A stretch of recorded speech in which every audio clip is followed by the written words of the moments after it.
If there were a profession of evolutionary or nature detective, the first thing such detectives would do is investigate the mystery of anteaters. For some reason, after dinosaurs, different species of mammals evolved to feed on ants. And such mammals appeared at least 12 times.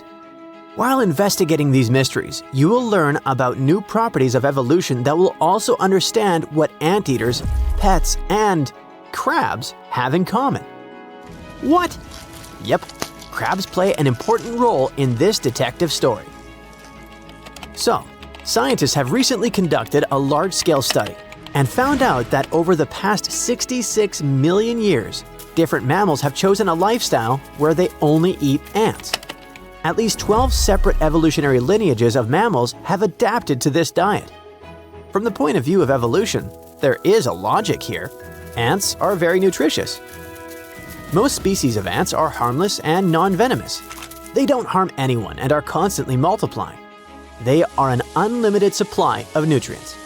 By the way, according to research, the total number of ants is about 20 quadrillion. 1 quadrillion is 1 million billion. Can you imagine that? And the total biomass of these ants is 12 megatons. 1 megaton contains 1 million tons. If you weigh all the wild animals and birds on Earth, their combined weight will be less than the total mass of ants. This weight is 20% of the biomass of all humankind. But that wasn't always like that. After dinosaurs disappeared, the proportion of ants was less than 1% of the total insect population. But their numbers increased sharply to about 23 million years ago at the beginning of the period known as the Miocene. More and more animals include ants in their diet. Science calls feeding exclusively on ants obligate myrmecophagy. In addition to their nutritional properties and almost unlimited numbers, ants are easy to get. It's enough to have certain body features like elongated skulls and tongues. And evolution gives mammals these features. Their teeth often get reduced. That is, they decrease in number and size. They often have strong claws and strong forelimbs, which allow them to dig insect nests. Also, some animals united by their love for ants have lower body temperature and slow metabolism. And what's so special about ants? It's a food rich in protein and fat. They're small, but there are a lot of them, and animals probably feel sated after such a dinner. So, eating ants is like a cheat code for survival in the natural world, which few species know about yet. To discover this phenomenon, scientists conducted a review of more than 600 scientific sources and compiled a database on the eating habits of almost 5,000 species of mammals. Then, they divided these species into 5 categories depending on their diet. Here they are: obligate myrmecophages, carnivores, insectivores, herbivores, and omnivores. After that, biologists placed these categories on the family tree of animals to trace how their eating habits were formed over tens of millions of years. It sounds like a lot of painstaking work. It's worth paying respect to the scientists who are so eager to study our planet. So they noticed that myrmecophagy appeared on the entire tree at least 12 times. It included some animals such as echidnas, pangolins, aardvarks, anteaters, and numbats. And all these animals were in 3 different groups of mammals: eutherians, marsupials, and monotremes. Among those belonging to the first group, there are wolves. Kangaroos belong to the second group, and platypuses go to the third group. And some animals from these groups began to eat ants. And you know what this strange thing is called? Convergence.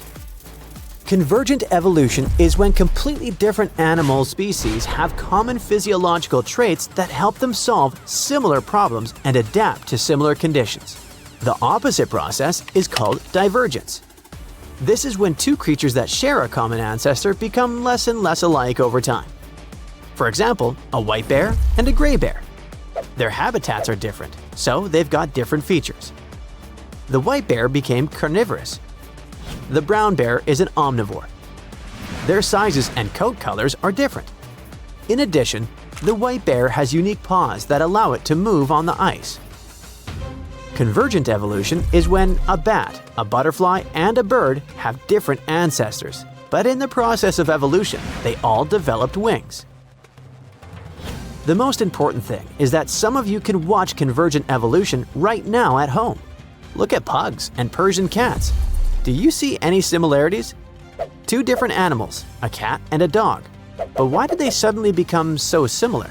Flattened skull shape, slightly similar eyes. They got the same features under similar living conditions. And these conditions are our homes and apartments, and our selfish desire to make animals cute. The appearance of pugs and Persian cats is a result of selective breeding made by humans. That's why it's called artificial convergence. Unfortunately, this leads to big health problems in these poor pets. Scientists have scanned about 2,000 skulls of cats and dogs and found similarities in the shape of the skull. So, who knows? Maybe in a couple of million years or earlier, we won't distinguish a domestic cat from a dog at all. Another striking example of convergent evolution is crabs. Yes, for many evolutionary biologists, they're some of the most amazing and complicated creatures on Earth. But what's so complicated about them? They confuse scientists. It seems to you that all crabs are the same, but they represent different groups. That is, some crabs are real crabs and some crabs are not crabs. Okay, this is a little confusing. For example, true crabs are swimmer crabs, mud crabs, and some others. Shell-shy and hermit crabs are so-called false crabs. But what's the difference? They differ in size, but outwardly, they look almost the same. Claws, eyes, walk. The difference is in the legs. True crabs have 4 pairs of long legs, while false crabs have 3 pairs and 1 small pair at the back. Yes, they have a flat, hard shell and bent tails, but their common ancestor didn't have these features. Moreover, over the past 250 million years, evolution has changed the structure and appearance of crabs several times. That is, different creatures, independently of each other, grew this unusual shell. It looks like there's a sample of an ideal shell for living in certain places with water. And different animals get this sample on their backs. And the shell is not the only thing. Scientists have come up with a term that stands for crabinization. It's carcinization. When an animal loses its crab-like form during evolution, it's called decarcinization. Considering all this stuff, a question arises. In the case of anteaters, it's clear why some mammals have elongated muzzles, strong front paws, and long claws. It's easier to get ants with these features. But why has nature made many animals look like crabs? What is the evolutionary advantage of the crab shape? Scientists have several ideas. Carcinization gives animals a hard, calcified shell that protects them from enemies. Walking sideways allows them to be agile and fast. Moving this way, they don't lose sight of the enemy that's chasing them. But there are exceptions here. Spider crabs walk straight, and hermit crabs, which are not real crabs and are not carcinized, walk sideways. Scientists don't have a clear picture and can't name the exact reason for carcinization. But the more genomic information about these creatures we have, the closer scientists are to getting the answer. But why is all this necessary? Well, if researchers can track the evolution of crabs, they will have a timeline of 250 million years. Scientists will be able to understand which environmental factors cause animals to acquire the features of crabs, and which factors take these features away. And most interestingly, scientists will be able to understand which animals will become crabs during convergent evolution. Let's consider whether something similar could happen to the human species. In fact, convergent evolution also touches us. Depending on temperature, atmospheric pressure, and many other factors, people develop different features. For example, residents of high-altitude areas with low oxygen levels have voluminous lungs. You have an hour before you take your last breath, even though just a second ago you were perfectly healthy and nothing posed any danger to your life. Well, the good news is your life can still be saved. Effective antivenoms are available, but if you choose to neglect the sting, you'll bite the dust for sure. This camouflage artist is the world's most lethal fish. In total, there are around 1,200 venomous fish on our planet, but the stonefish is the toughest one. They've got 13 dorsal fins that can inject extremely poisonous venom. Remember I mentioned camouflage skills? It's the main twist to this story. You see, unlike sharks or any other predator fish, the stonefish won't attack you. It's not a predator, it's prey. So, to stay safe, it needs to somehow protect itself. Thus, it developed a super skill of turning into a stone, sort of. So, if you ever get stung by this guy, it's not because it's aggressive, it's because of an unfortunate course of events. Most people had this unpleasant experience just because they accidentally stepped on a stonefish while it was pretending to be a stone or coral on the bottom. As you might have guessed, something that can easily pretend to be a stone doesn't exactly look cute. These guys are scaleless, their skin is covered in multiple warts, and they are multicolored. You can see shades of gray, brown, and patches of orange, red, and yellow. Sometimes they can even be covered in algae. They occupy quite a large territory in the Indo-Pacific Ocean, which means they're everywhere, from Mauritius to Queensland in Australia. Okay, we're going to need a disclaimer here. This fact is very sensitive, but if you want to live your life long and healthy, I suggest you don't skip it. This is a fly. Pretty harmless and definitely way less powerful than you, a human being, are. Yet, chances are that this gentle buddy can destroy your body. Now here's how the story goes. Some time ago, a lady from the UK decided to go on a cool trip to South America. Sounds exotic and not banal at all. Rochelle, who was 27 back then, went to Peru with her boyfriend. When she got back to her home country, she started having severe headaches. She couldn't understand what was going on. Then, half of her face felt terrible discomfort, and suddenly, some weird sound in her head started haunting her. One day, she went to bed, only to wake up the next morning to see that her pillow was soaking wet with some weird liquid. Not blood, not water, just some substance. She rushed to the hospital, where doctors said she had an ear infection. But when doctors looked closer, they saw a hole in her ear canal.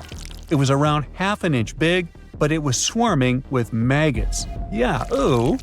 Now, Rochelle was lucky. The emergency brain scan showed no major damage whatsoever. The eardrum, blood vessels, facial nerves, they were all right. The big question was how to make the maggots leave poor Rochelle's ear. We all get it, it's pretty tight inside the ears, and even small forceps weren't very helpful. So to save the lady, the doctors decided to use olive oil. They expected the maggots to drown, and indeed 2 maggots did. Yet there were 8 more. The most horrifying thing was that the lab analysis showed that a New World screwworm, that's the official name of the fly that interfered with Rochelle's health, had laid eggs in the ear canal that the maggots were chewing. But how on earth did this happen? Well, while she was on vacay in Peru, she once walked through a swarm of flies. One of them got into her ear. She shooed it away, but it had more than enough time to lay eggs inside. Doctors helped Rochelle evict the unwanted guest, and luckily, there won't be any long-term consequences. But we all get it that it could have been much worse. Now, I don't need to tell you that caving is extremely dangerous, do I? Back in June 1990, a man called Gary Lutz took his sons, Buddy and Tim, on a spelunking adventure to West Virginia's New Trout Cave. He packed food, water, and spare headlamps. But here's where he messed up. He left the pack behind when they reached the maze, a tight spot with jagged rocks. He figured they'd grab the supplies before their headlamps ran out of charge. Oops, bad move. The boys' headlamps went dark soon after, and their attempts to backtrack got them lost. Then, Lutz's headlamp ran out of charge too, plunging them into total darkness. For 5 horrific days, they had no food, no water, and no light. They started coughing up cave dust and hallucinating from dehydration. Luckily, someone noticed that their car had been parked for days and called the authorities.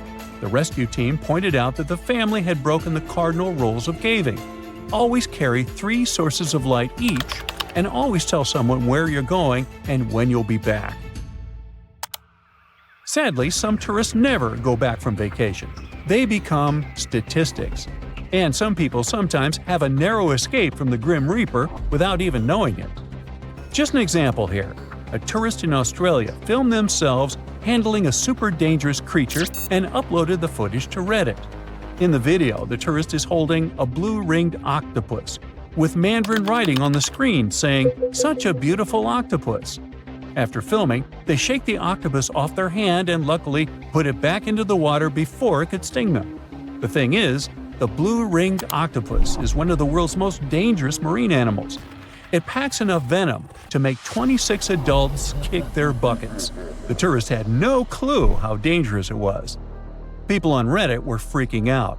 One person commented, "Do they even know how lucky they are to be alive after doing something that monumentally stupid?" A woman from New Hampshire got some nasty burns after veering off the trail in Yellowstone National Park and falling into scalding water near the Old Faithful geyser. The 60-year-old, along with her husband and their dog, had left the safety of the boardwalk and was walking off the designated trail near Mallard Lake Trailhead when she broke through the thin crust over the water. She ended up with second- and third-degree burns on her lower leg. Luckily, her husband and the dog were fine, but the lady was rushed to a hospital for treatment. Now, park officials are reminding everyone to stick to the boardwalks and trails in hydrothermal areas and be super cautious. The ground there is fragile and thin, with scalding hot water just below the surface. Pets are allowed in some developed areas of Yellowstone, but they're not permitted on boardwalks, hiking trails, in the backcountry, or in thermal areas. Hot springs in Yellowstone have injured and made people meet their early demise more than any other natural feature.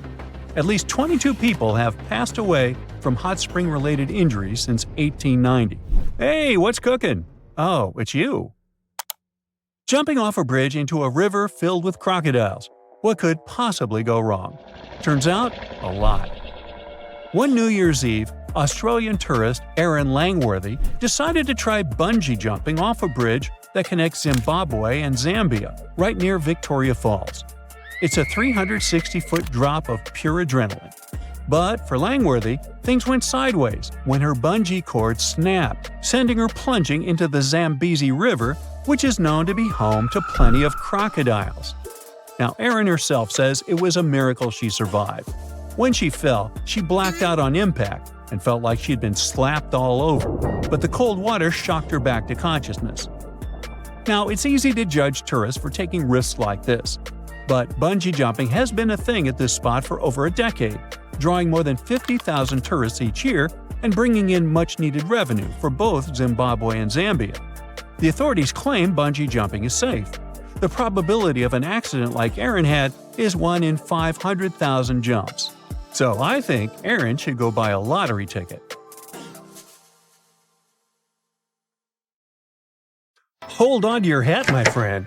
These internet users came across some hauntingly spooky stuff IRL, but I'm guessing you'll want to stay away even from these pics.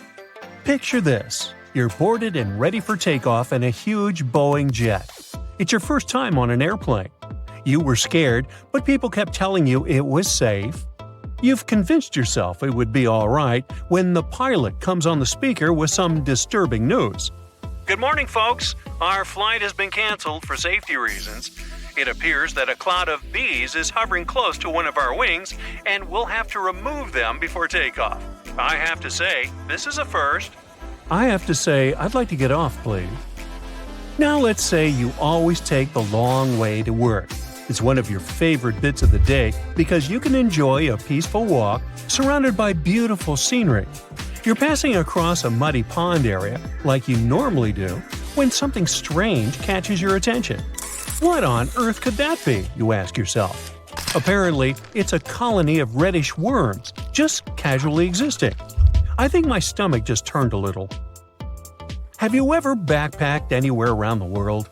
If you have, then you were probably worried about one thing and one thing only – bed bugs. Getting into a new hostel, the typical routine is to check your mattresses.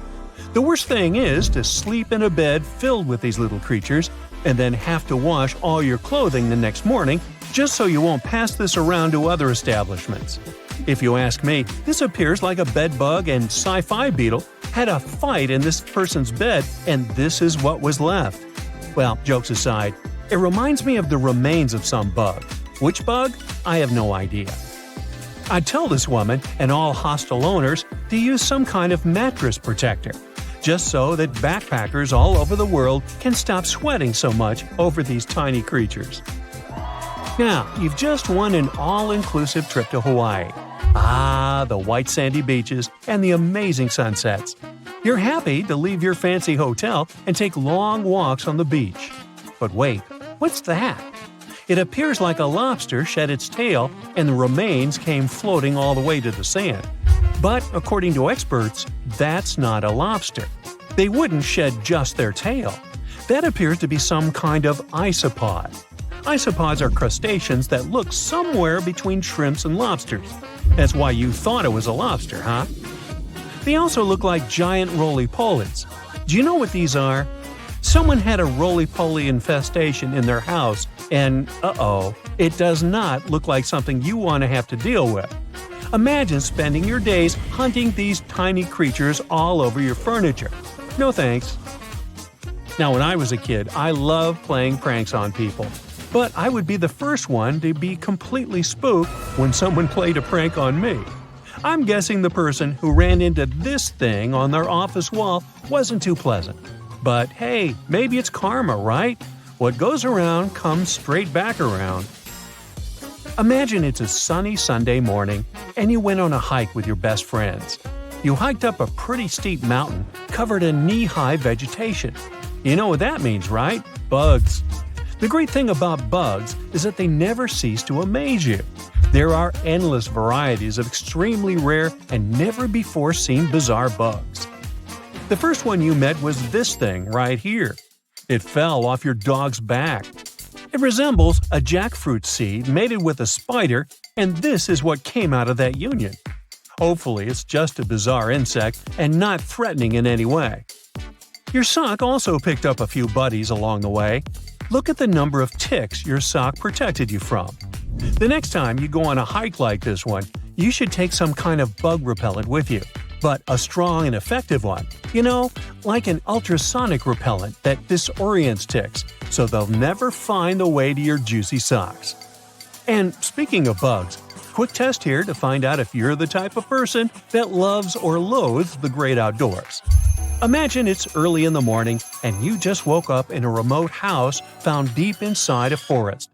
You step outside, and the first thing you see on the porch is a snake casually passing by. Would you take a selfie with it, or close the doors and hide back in your covers as fast as humanly possible? Or maybe you just woke up, opened the door to the outside world, and got to be the sole witness of a bug molting. Would you shed a happy tear or be disgusted by it? I mean, look at it. It seems like a baby Pokemon. So cute. Ah, it's summertime. My favorite time of the year.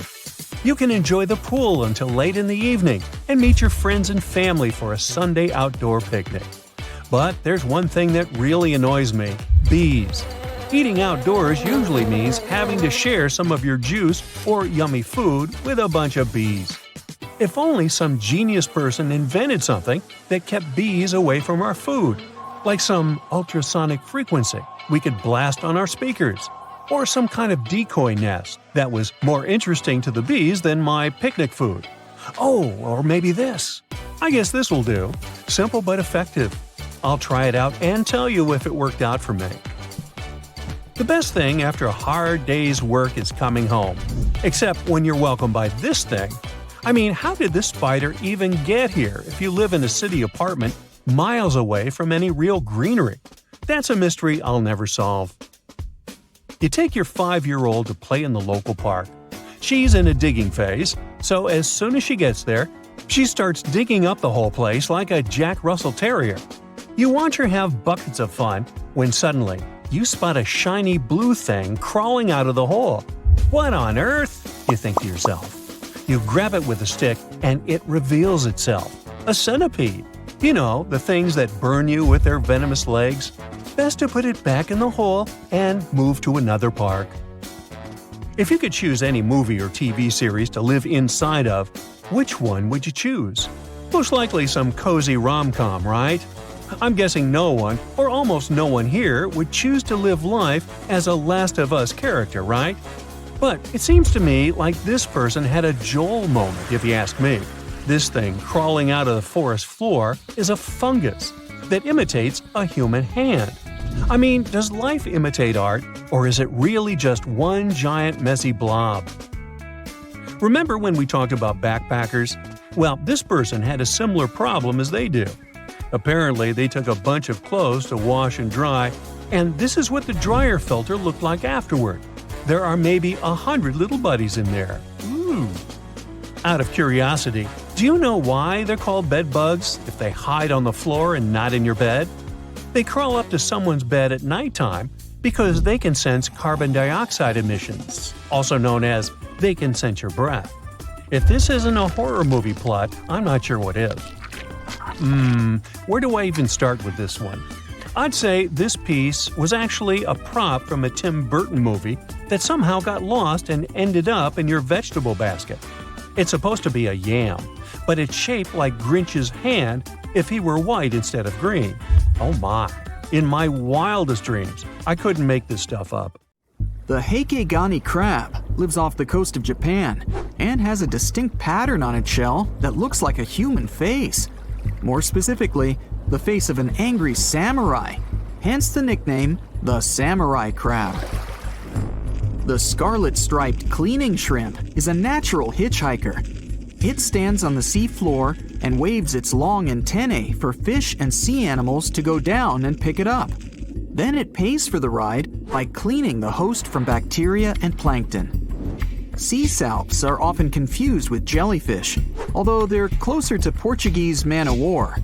They're very quick to mature, growing from newborns to adults in less than 48 hours. The Galapagos Islands are legendary. They've got giant tortoises, blue-footed boobies, Sally Lightfoot crabs, and red-lipped batfish. But if you've ever swum around there, you might have seen something really unexpected in the water. Iguanas. Everywhere. These large marine reptiles eat the algae that grow on underwater rocks. They're strict vegetarians. I bet the fish are happy about that. A long flat tail designed for swimming helps them move around, and sharp claws keep them on the rocks for their daily sunbathing sessions. But watch them closely, they sneeze a lot. They haven't got a cold or anything, they're sneezing out salt. A special gland keeps the salt out of their nose, and they've got to get rid of it somehow. Sounds painful. What's cool is that they don't mind us in the water with them. Because the islands have been so isolated, the creatures here aren't afraid of humans. Fish can fly too. Thanks to their wing-like fins, flying fish can soar a distance of about 600 feet, almost as long as 2 football fields. They need flight to escape from predators. The skeleton shrimp could be the stuff of nightmares if it wasn't so tiny.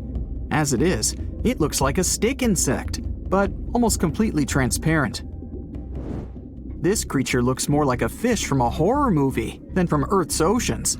The sea devil anglerfish resides at a whopping depth of 3,200 feet and has no shortage of weird features: razor-sharp teeth, a misshapen body, and an unsettling stare.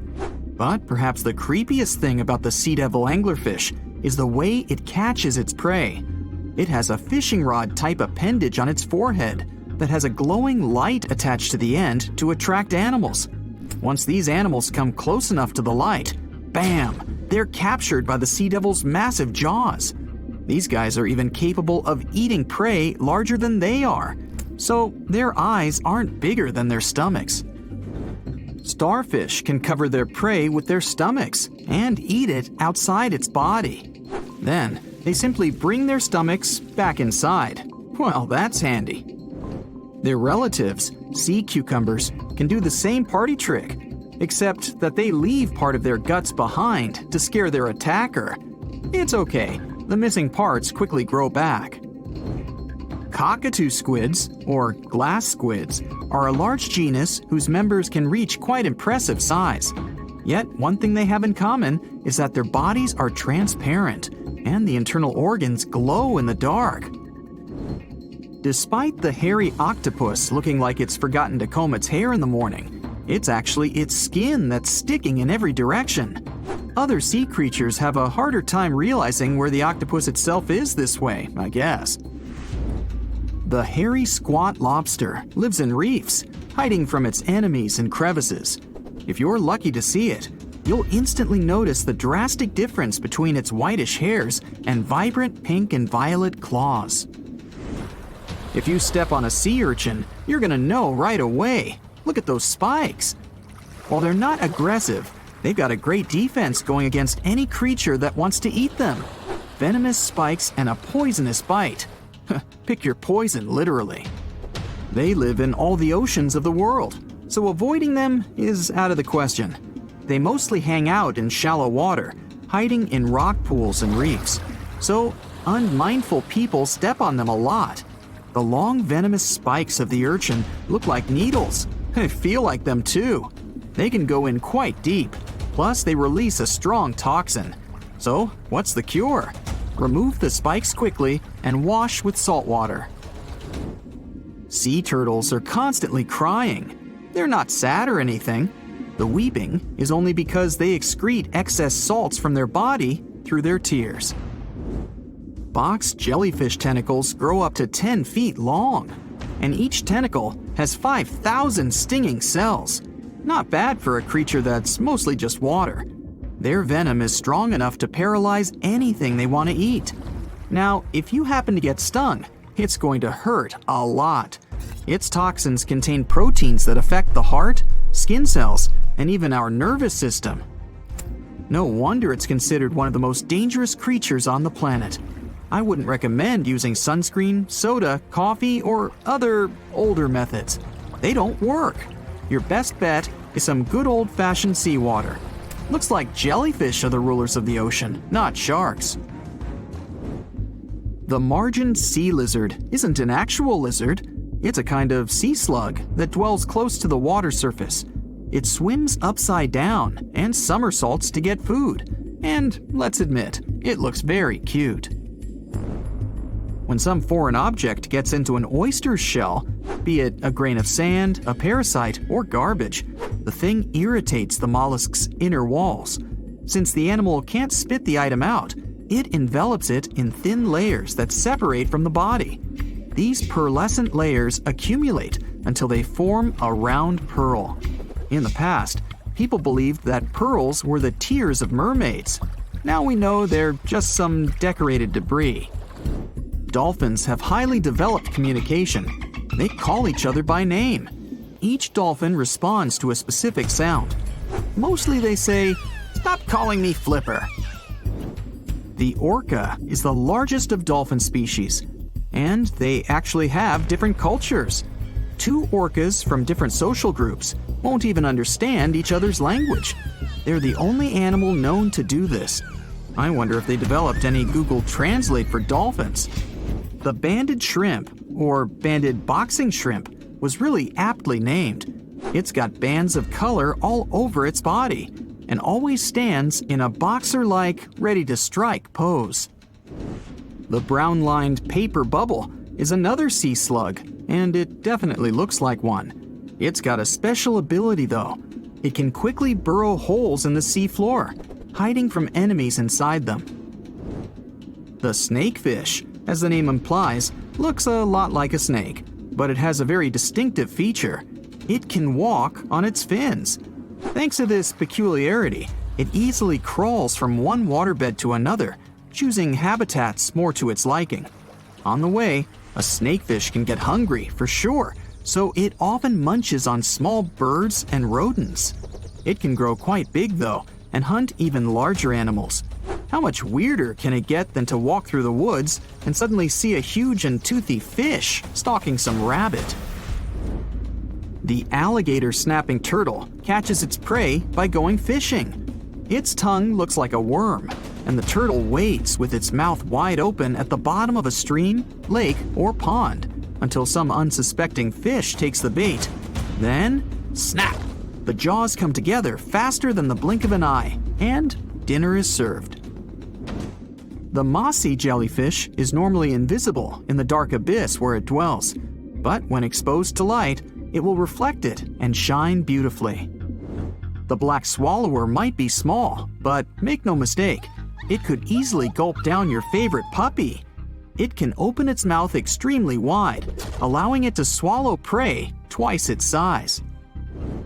The African tigerfish will eat whatever it finds, and given its own size and that of its monstrous teeth, you can imagine it finds a lot of food. It mostly feeds on other fish, but when nutrition is scarce, it can jump out of the water and catch both insects and small birds right in the middle of the flight. It's not so big as to eat a human, of course, but the name should warn you that it can easily take a bite out of your arm or leg. Your brain controls your arms and legs, but with an octopus, each arm is actually kind of independent with its own special brain, held together by a bigger central brain, kind of like the conductor of an orchestra. The central brain sends higher-level signals to each arm, saying things like, "Move to the left, there's a crab behind the corner," or "Touch this silly human's foot, let's mess with him a little bit." No matter how smart their arms and legs might be, an octopus still needs to look after them all the time. 70% of the surface of our planet is covered with water. Seas and oceans hide not only diverse inhabitants, but also traces of humanity. Thousands of sunken ships contain pieces of our centuries-old history. Let's look into these depths of the sea and find out what secrets they hide.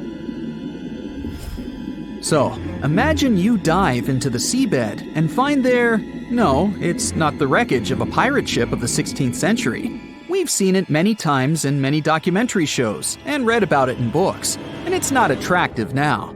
So, you dive into the ocean floor and find a huge porcelain tableware store. And it's not just porcelain that you can buy in the store, but more than 500-year-old dishes. The Chinese Ming Dynasty developed maritime trade for imports from foreign countries several hundred years ago.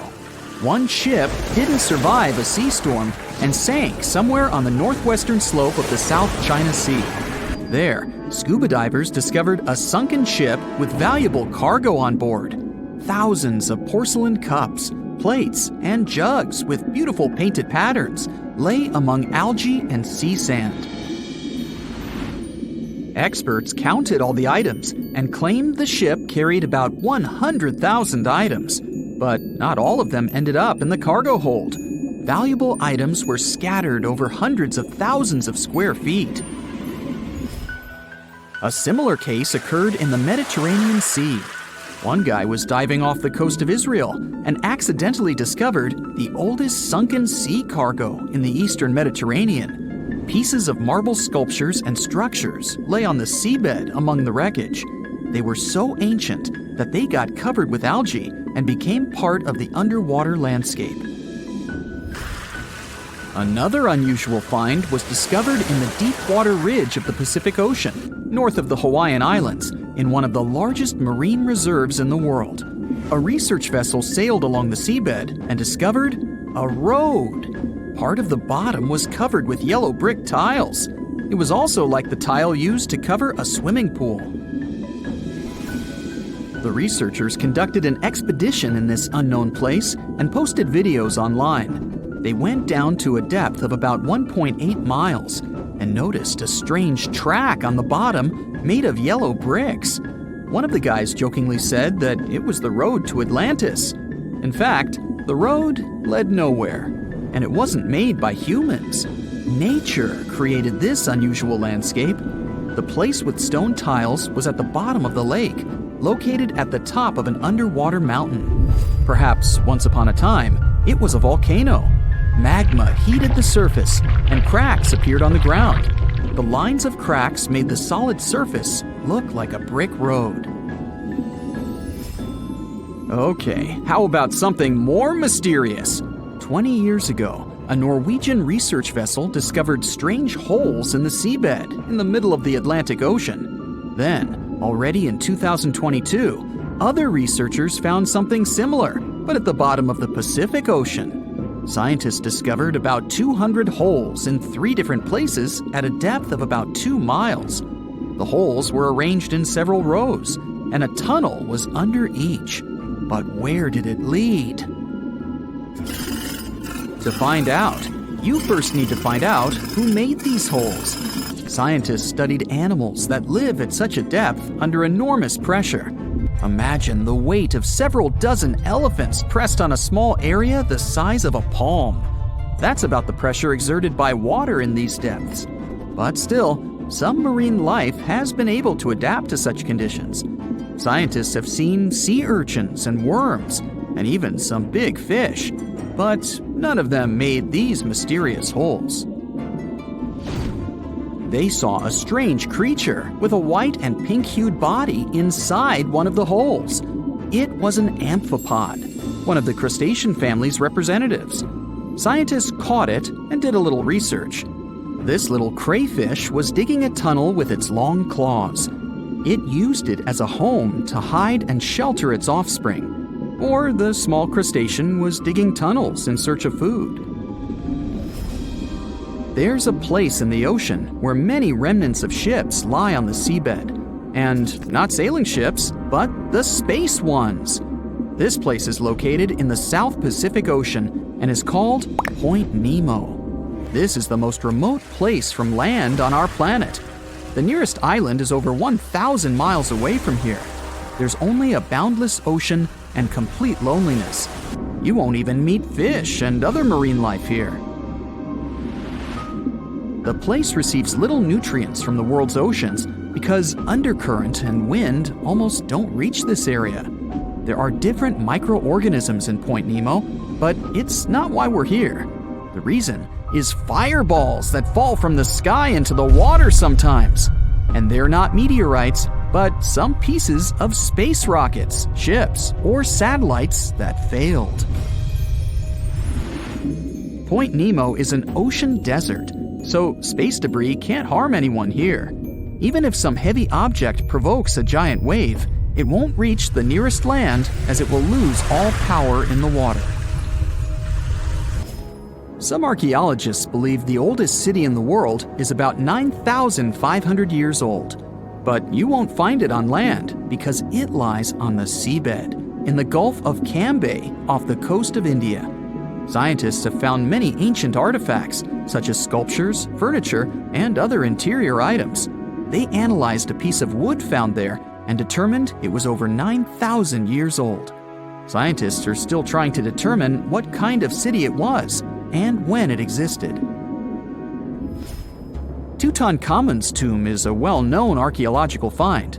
But what do we know about the burial place of the most recent pharaoh of Egypt? Cleopatra's tomb may lie somewhere in the ancient city of Alexandria. But the problem is that this beautiful city is underwater. After about 1,600 years, it sank to the seabed because of floods and earthquakes, and its ruins were discovered in 1998. Scientists and builders plan to create underwater tunnels on its territory to turn the city into an underwater museum. You can meet an unusual natural phenomenon, barnacles, in the depths of the Arctic and the southern ocean of Antarctica. It looks like an icicle frozen in water, which attracts marine organisms to itself and freezes them. When salt flows out of cracks on the ocean floor, it freezes since its density is greater than the density of the surrounding water. Upon contact with fresh water, it turns into liquid ice and freezes.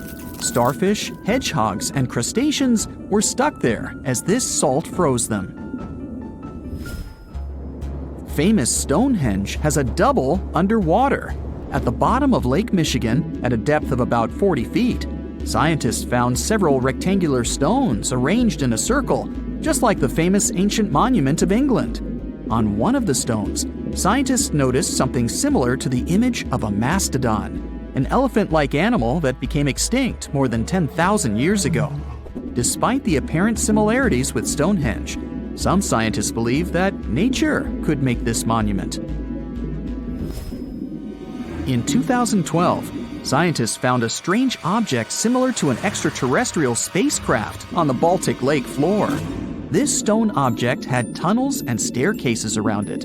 When the photo of the find hit the internet, many newspapers began to write that it was something from another planet.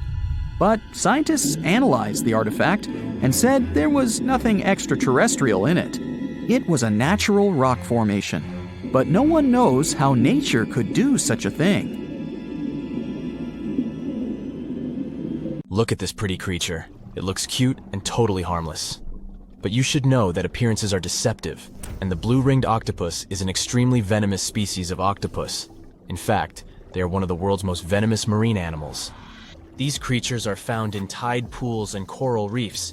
Despite their small size, a mere 5 to 8 inches, they're very dangerous to humans if provoked. Their venom contains a powerful neurotoxin called tetrodotoxin. When the animal feels threatened, its first instinct is to flee. But if the threat persists, for example, if you don't give up the idea of picking the octopus up, it will go into a defensive stance and display its blue rings. If the octopus is cornered and touched, it may bite its attacker, and it can end very, very badly. Tetrodotoxin causes severe consequences, and sometimes results in total body paralysis, when the victim is fully aware of the surroundings but unable to move. The victim remains conscious and alert, but because of the paralysis, there's no way of signaling for help or indicating distress. Interestingly, in its chilling mode, the blue-ringed octopus looks brown or even pale, but once it feels endangered, it switches on its psychedelic pattern. Such a response is called aposematic behavior. In simple words, it's when an animal flashes bright colors, warning others that, should they take a bite, they won't live to tell the tale. Of course, the blue-ringed octopus isn't the only dangerous animal that looks harmless out there. For example, look at this creature. This animal looks super cute, fluffy and soft-looking. The desire to touch it is irresistible. Watch out.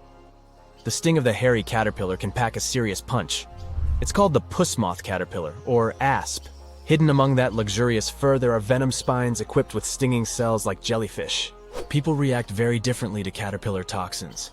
Some may develop more severe reactions than others. Plus, how bad the consequences are also depends on the thickness of the skin in the affected area. In most cases, the unpleasant sensations and rash go away in a few hours or sometimes days. The next animal on our list is the poison dart frog. There are more than 170 species of these frogs, and funnily enough, not all of them are actually poisonous. Those which are secrete extremely dangerous toxins through their skin. On the bright side, the frogs never use these toxins for hunting or attacking. They only have them for self-defense. Experts aren't sure, but they suppose that the frog's ability to produce these toxins might come from a diet rich in toxin-containing animals, for example, centipedes or ants. Indigenous peoples in Central and South America have been known to rub their arrows and darts on the frogs in order to give them a poison tip. The main thing you need to keep in mind: if you touch a poison dart frog, seek assistance immediately. Especially if you've come across the golden poison dart frog, it's the most toxic one. The flamboyant cuttlefish is the only known venomous cuttlefish species. This creature has incredibly poisonous muscle tissue, despite its tiny 2 to 3 inches at most frame. Watch out for a dark brown underwater animal with 2 tentacles and 8 arms. It's also likely to have purple and yellow around its arms. Anyway, your best bet is to avoid biting into one of these intriguing creatures, and you'll most likely be safe. Predatory cone snails are very slow animals. This is the main reason why they have no means to capture their prey mechanically. I mean, they can't really grasp another animal or bite it. Instead, the cone snail has evolved potent venom that helps it survive. Probably the coolest thing about these creatures is that among almost 1,000 species, there's no overlap in the toxins produced by each of them. Even though cone snails don't have fangs, they have a venom-covered harpoon they use to sting their prey. There's a tube-like structure at the end of a venom bulb, and a modified tooth can shoot out of the tube at a mind-boggling speed of 400 miles per hour. So being slowpokes doesn't actually bother cone snails. And since the venom is unique to certain species, some of them can deliver a minor sting, while others might cause serious harm to your health. For example, this reef-dwelling little fella unleashes a harpoon-like tooth to sting its prey, and there is no known cure for its venom. When you think of pufferfish, You probably imagine a bloated-looking creature with impressive 360-degree quills. But beneath those funny spikes, there is a vicious creature. And the most dangerous part of this creature is its poison, which is considered to be one of, if not the, most dangerous and potent in the world. The good news is that you won't get poisoned unless you eat the fish. So maybe better stick to the California roll. Now look at this insect and try to never approach it. It's the Japanese giant hornet. This monstrously sized creature, which can grow to be almost 2 inches long, is known to be highly aggressive. Its impressive stinger packs enough venom to make the sting very, and I mean it, painful. Some people don't survive being stung by this insect. Even though the venom isn't the most potent, the large size of the creature makes the dose too big. And if it's not one but several hornets attacking you, well, the consequences are likely to be dramatic. The giant hornet isn't necessarily unfriendly toward people or other animals, but it will sting if you provoke it. This truly beautiful bright blue creature is called the blue sea dragon. Despite such an imposing name, the critter is actually tiny, usually no bigger than a grape. You may find it on the beach or floating beside you in the water. Now, you need to remember one thing. However pretty this little slug may look, never ever touch it. Despite their tiny size, their sting can pack a punch, all because of their diet. Their favorite dish is the Portuguese man-o'-war, a jellyfish that has enough venom to paralyze small fish and crustaceans. The blue dragons first use mucus to neutralize the jellyfish's infamous stinging cells, and then they steal these cells from the man-o'-war's tentacles and store and concentrate them within their own tissues. Then they release these stinging cells on contact, which makes their own sting even more powerful, even worse than that of the man-o'-wars itself. These awesome creatures are also extremely sneaky. Even though their appearance is bright, to say the least, they're well-known masters of disguise. You see, that vibrant blue coloring is actually on their bellies, and when they float on their backs, they simply blend with the water. As for their backs, they're gray to camouflage these animals on the sea surface. The Irukandji jellyfish, found in Australia, looks tiny and totally innocent, but appearances are deceitful. And this baby, the size of a human thumbnail, is actually extremely dangerous. During stinger season, which lasts from November to May, tons of beaches get closed because of these itsy-bitsy creatures. What makes the jellyfish particularly dangerous is their miniature size. People simply fail to notice them while swimming. The infamous box jellyfish, named for its cubic body shape, lives in the Indian and Pacific Oceans. Stay away if you spot a creature with a squarish bell and long, dangling tentacles. And even if you only see a single tentacle without the jellyfish attached to it, don't come close or touch it. The box jellyfish can grow up to 10 feet, and each of its tentacles has about 500,000 microscopic harpoons to inject venom. Unlike other jellyfish, box jellyfish are hunters. They can latch onto you by wrapping their slender tentacles around your limb or body. With how dangerous their venom is, it won't be a pleasant experience. One day, all the crabs disappeared. People searched in the seas, oceans, lakes, rivers, rainforests. Not a single live crab, only old shells. Crabs shed or molt several times during their life. Their body keeps growing, but their shell doesn't. So they throw off their old suit and hide. They sit there in silence until their new one grows. But why did every single crab molt on the same day? Where are they hiding? 6 months later, "Sweet," says an old fisherman, and pulls on his fishing rod. He's out on his boat catching fish in the Atlantic. The rod hasn't moved for an hour, but now it's latched onto something big. The fisherman pulls the rod with all his strength. Then the joy on his face turns to fear. A giant crab claw shoots out of the water and snips the fishing line. A second claw appears and crushes the boat in half with one pinch. Just then, a cargo ship sails by and scares the monster away. Some sailors pull the fisherman on deck, and he looks down overboard. A huge crab the size of a car is swimming around. Its claw shoots out again and grabs onto the ship's metal hull. The screeching of metal is insane. The captain signals full speed ahead, and with a jolt, the crab's colossal claw comes loose. The ship sails to the shore on a low and mysterious tide. There's a strange vibration on shore. The sand begins to sink in on itself and form funnels. Humongous crabs crawl out. There are hundreds, thousands of them, and they're all heading for the water. Panic strikes, and people scream and run inland.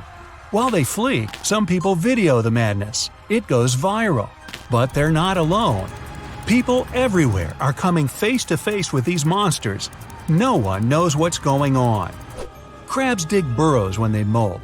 Deep down in the sand, they're protected from predators and bad weather. This time, something weird happened.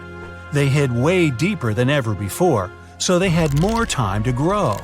For 6 months, they've been sitting and waiting for their new shell to grow.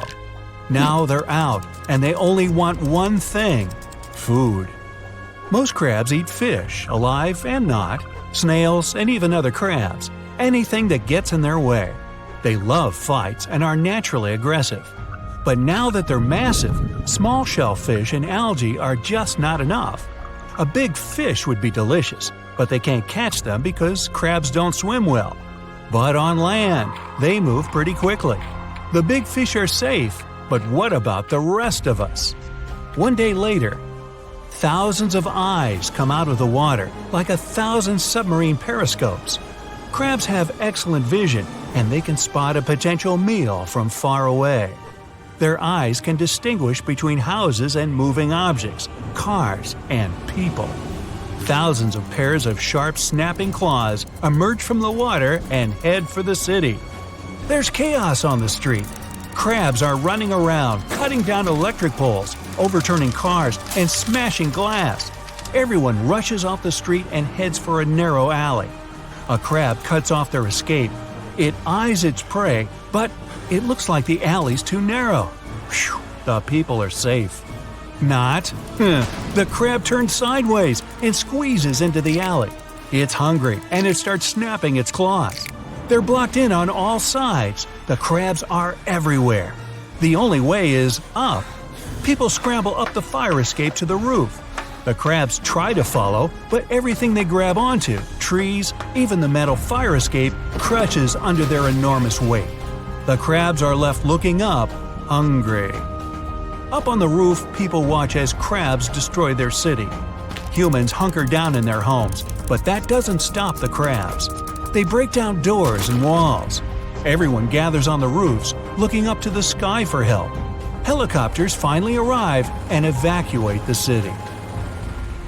Huge crabs bring huge problems to Christmas Island. It's in the waters between Indonesia and Australia. The islanders pack their bags, drive to the pier, and leave the island. They're pretty scared, but also a bit confused.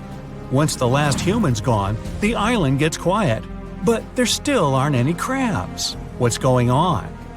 The sky is overcast, and it starts to rain heavily. As soon as the first drop hits the ground, a tiny vibration shoots across the land.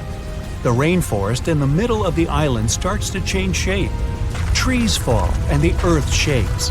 But this is not an earthquake. It's worse. Giant red crabs poke their heads out. Not hundreds, not thousands, but tens of millions. These crabs migrate every year from the rainforest to the coast of the Indian Ocean to breed. Even at normal size, the crabs cover the roads.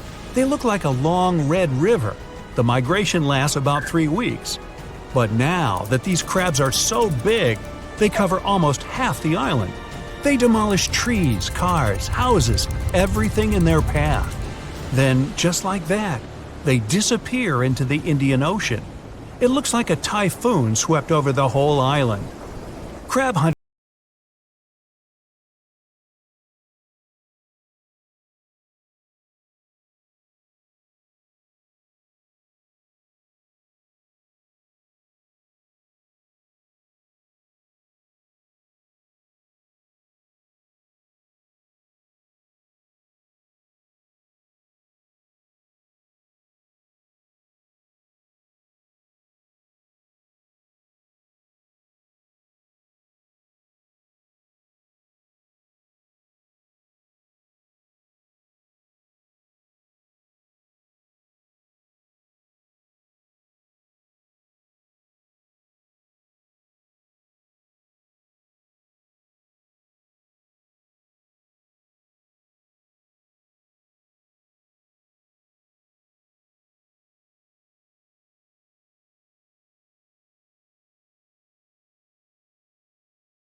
They take over the planet. Humans are helpless. Their strong shells protect them from danger, and their sharp claws mean business. Cities put up gargantuan walls to protect themselves, and scientists try desperately to figure out a solution. Crabs don't only live near the shore, they live in forests, rivers, lakes, almost anywhere there's moisture. It's hard enough to fend off one giant crab, let alone hundreds. People start to head for the safety of large, dry deserts. It's hard to survive. Humans need food and water, just like the huge crabs. Crabs are taking over everything. Humans don't have the resources to stop them. It seems like all hope's lost. But just then, they remember. There's no need for scientists and inventors. There's an old fisherman's trick that might just be the key to controlling the crabs. It's called a crab's bucket or crab trap. If you put a bunch of crabs into one bucket, they won't be able to get out. By instinct, they start to interfere with each other. One crab climbs up, but the other crabs grab it and pull it back down. Doesn't have to be a bucket. The traps can be all kinds of shapes: funnel, cube, even pyramid shaped. And that's what people decided to do. They dig deep ditches all over the world and line them with concrete so that the monster crabs can't dig their way out. Then they lure the crabs in with some tasty fish and seaweed. Once the crabs go in, they're trapped for good. Victory! And soon, down at supermarkets all over the world, there's a special sale on fresh crab. Hey, don't forget the seafood sauce. If you could dive right into the mysterious darkness of the ocean depths, who knows what you'd come upon? Legends that are hundreds of years old mention some giant sea monsters hiding deep down below the ocean waves, like the Kraken, the Loch Ness Monster, the Hydra, Leviathan, and so many more.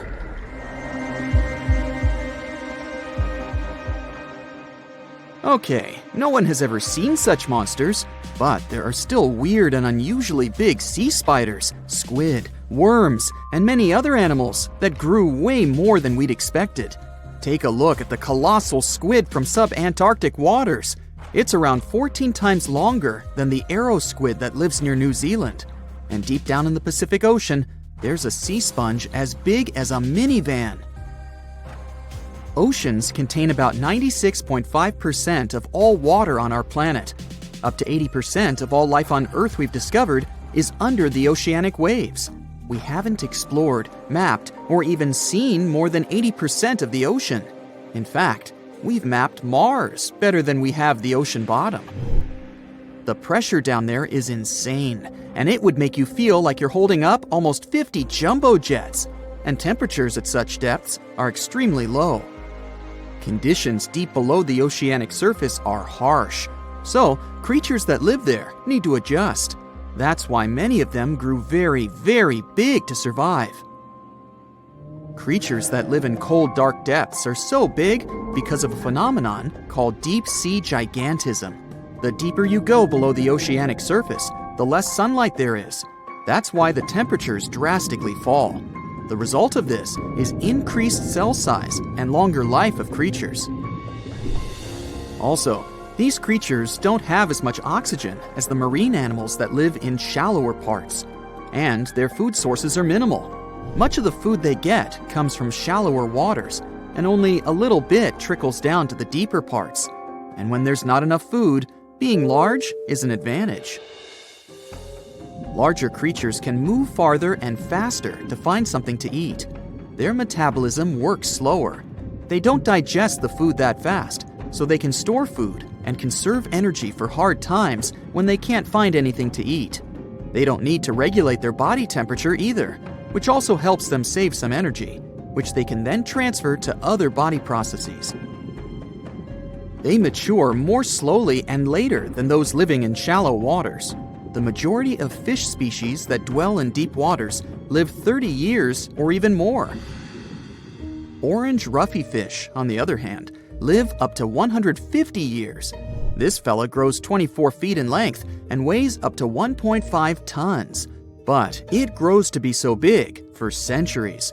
They start looking for partners when they're 150 years old, and they can also live this long because there are not so many predators at such depths. Also, There are no humans or other things that can disturb them or endanger their existence. At such depths, the environment is pretty stable, so many animals there are like living fossils, because they probably haven't changed in millions of years. The first 650 feet of the ocean's depth are considered to be the open ocean. The majority of the marine life we've discovered lives there, since that's the area the sun can still reach. And then, as you continue going deeper, you reach the twilight zone. It seems like nothing lives there. But at about 820 feet, you see a small oasis of ancient life blooming. For example, there are sea lilies, animals that have been living at such depths unchanged for millions of years. Coelacanths, another living fossil, have been living in the ocean for more than 360 million years. Hagfish haven't changed in a very long time either, for over 300 million years. This creature lives at depths of 5,500 feet. They evolved before the rest of the vertebrates, which is why this is the only living animal without jaws or a spine, even though it still has a skull. Deep-sea creatures can't survive in shallow waters. They've evolved to live in depths under bigger hydrostatic pressure. Humans and other organisms that have internal spaces filled with gas would end up crushed if we could go to such depths. That's why deep-sea divers always need to wear special dive suits designed for surroundings with higher pressure, even though they're not going that deep to the areas where these giants live.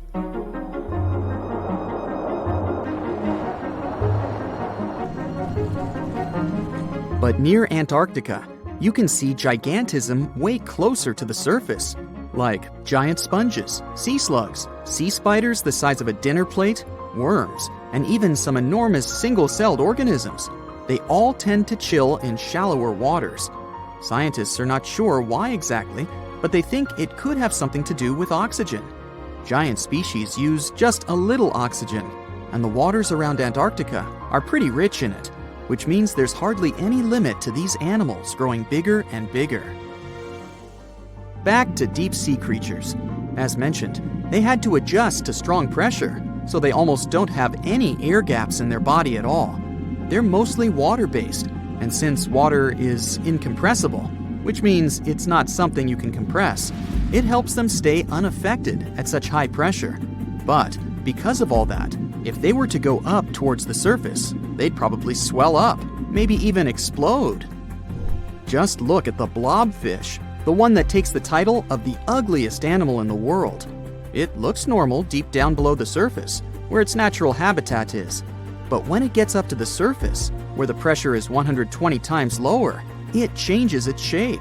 The blobfish doesn't have a skeleton or muscles, so without high deep-sea pressure, it ends up being all floppy and saggy.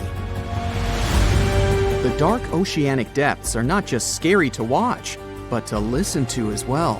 In 1997, scientists were trying to find underwater volcanoes located off the South American coast. During their travels, they recorded one of the loudest noises ever registered. It was pretty weird, too. It was so loud, even sensors from more than 3,000 miles away managed to pick it up. They later called it the bloop. It took them 15 years to conclude the sound came from an ice quake. That's when seismic activity breaks frozen ground. Water at the bottom of the ocean is not always extremely cold. There are hydrothermal vents on the seafloor, and the water that comes out of them can be up to 750 degrees Fahrenheit. Powerful pressure, yep, the same one that would crush you, is something that doesn't allow the water to boil. There are hundreds of animal species that live near deep-sea hydrothermal vents. Some of them, such as tube worms, are not like anything we have seen before. These worms absorb chemicals from vent fluids. That's how they feed bacteria that live in them. And in return, those bacteria give them the carbon the tube worms need to survive. 2/3 of all of the coral species scientists discovered live in dark, deep, and extremely cold parts of the ocean. Some even live in parts that are 3 miles deep. They can survive at low temperatures, such as 28 degrees Fahrenheit. Some of these cold water corals are more than 8,000 years old. They form amazing structures that can rise up to 115 feet tall. The deep is not just a mysterious world of unusual creatures. The landscape under the oceanic surface is magnificent too. The canyons hiding there make even the Grand Canyon seem small. For instance, check out the one located in the Bering Sea, the Jemchug Canyon. Its vertical relief is more than 8,500 feet deep. That's huge. The largest ocean waves are not the ones you can see from the shoreline. They occur under the surface, and they're called internal waves. They take place between two water masses that have different densities. They travel at speeds of thousands of miles per hour and can be 650 feet tall. The stonefish. Stonefish aren't going to win any beauty contests, unless the pageant is for best rock lookalike. Their tiny unreflective eyes and rough skin blend in perfectly with their environment. A large head, an even bigger mouth, and a home full of, it's rocks. And just because you're on the beach doesn't mean you're safe. Stonefish can survive for 24 hours out of the water. Stepping on one or even handling one won't be that fun. Their dorsal fin spines have extremely strong venom. It shoots out when they get stepped on, and it can lead to paralysis or even heart failure. You'll need help fast. No wonder they're one of the most dangerous creatures in the water, or anywhere. Be careful when scrambling around rocky areas. They love to play hide and seek. The deep sea dragonfish. If there were a prize for the most hideous fish in the ocean, the deep sea dragonfish would win. With slimy, scaleless skin, massive teeth, and a face only a mother could love, this bad boy of the sea is nothing to mess with. It likes to swim between 700 feet and 6,000 feet below the surface of the ocean, where the waters are the darkest and coldest. Along with some other creatures on this list, the deep sea dragonfish relies on its bioluminescent body parts to catch prey. It also uses its hanging appendage, which boasts a little red light on the end, coming out from its lower jaw. Many fish mistake this little light for prey, luring them right into the jaws of the deep-sea dragonfish. Very clever dragonfish. Very clever indeed. The fangtooth. The Mariana Trench is an underwater trench with a depth of 35,000 feet, nearly 7 miles below the ocean surface. Let that sink in. While scientists know the Mariana Trench exists, it's one of the least explored places on Earth. It's also the deepest area of Earth's oceans. And although many creatures down there probably haven't even been seen by humans yet, scientists have had the creepy pleasure of getting to know the fangtooth. The fangtooth fish shamelessly lives up to its name. Just look at that thing. The fangtooth is carnivorous and feeds on just about anything it can find that gets caught in its sharp-toothed mouth. These fish rely on their contact chemoreception to find prey. In other words, they can sense chemical residue that comes off of other living organisms in the deep sea. This is because they don't have any light-producing cells on their bodies, unlike many other deep-sea fish. On top of all that, it's pretty dark down there, so whatever crosses their path, they chomp on. While these guys look pretty scary, they're not a threat to humans. They only grow about 7 inches long. Even so, I wouldn't want to run into one of these things during a relaxing swim in the ocean. The Dunkleosteus. Strangely enough, this prehistoric fish, known as the T-Rex of the seas, had no teeth.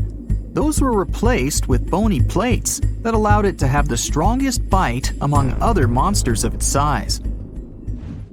The goblin shark. If you thought the movies about sharks were scary, this next deep-sea creature will make you swear off going for dips in the ocean forever. However, it lives 3,000 feet underwater, so you'll never likely see it face to face. The goblin shark looks like a cross between a shark and a creature from your worst nightmare. These sharks boast a protruding sword-like snout with a jaw that juts out to match.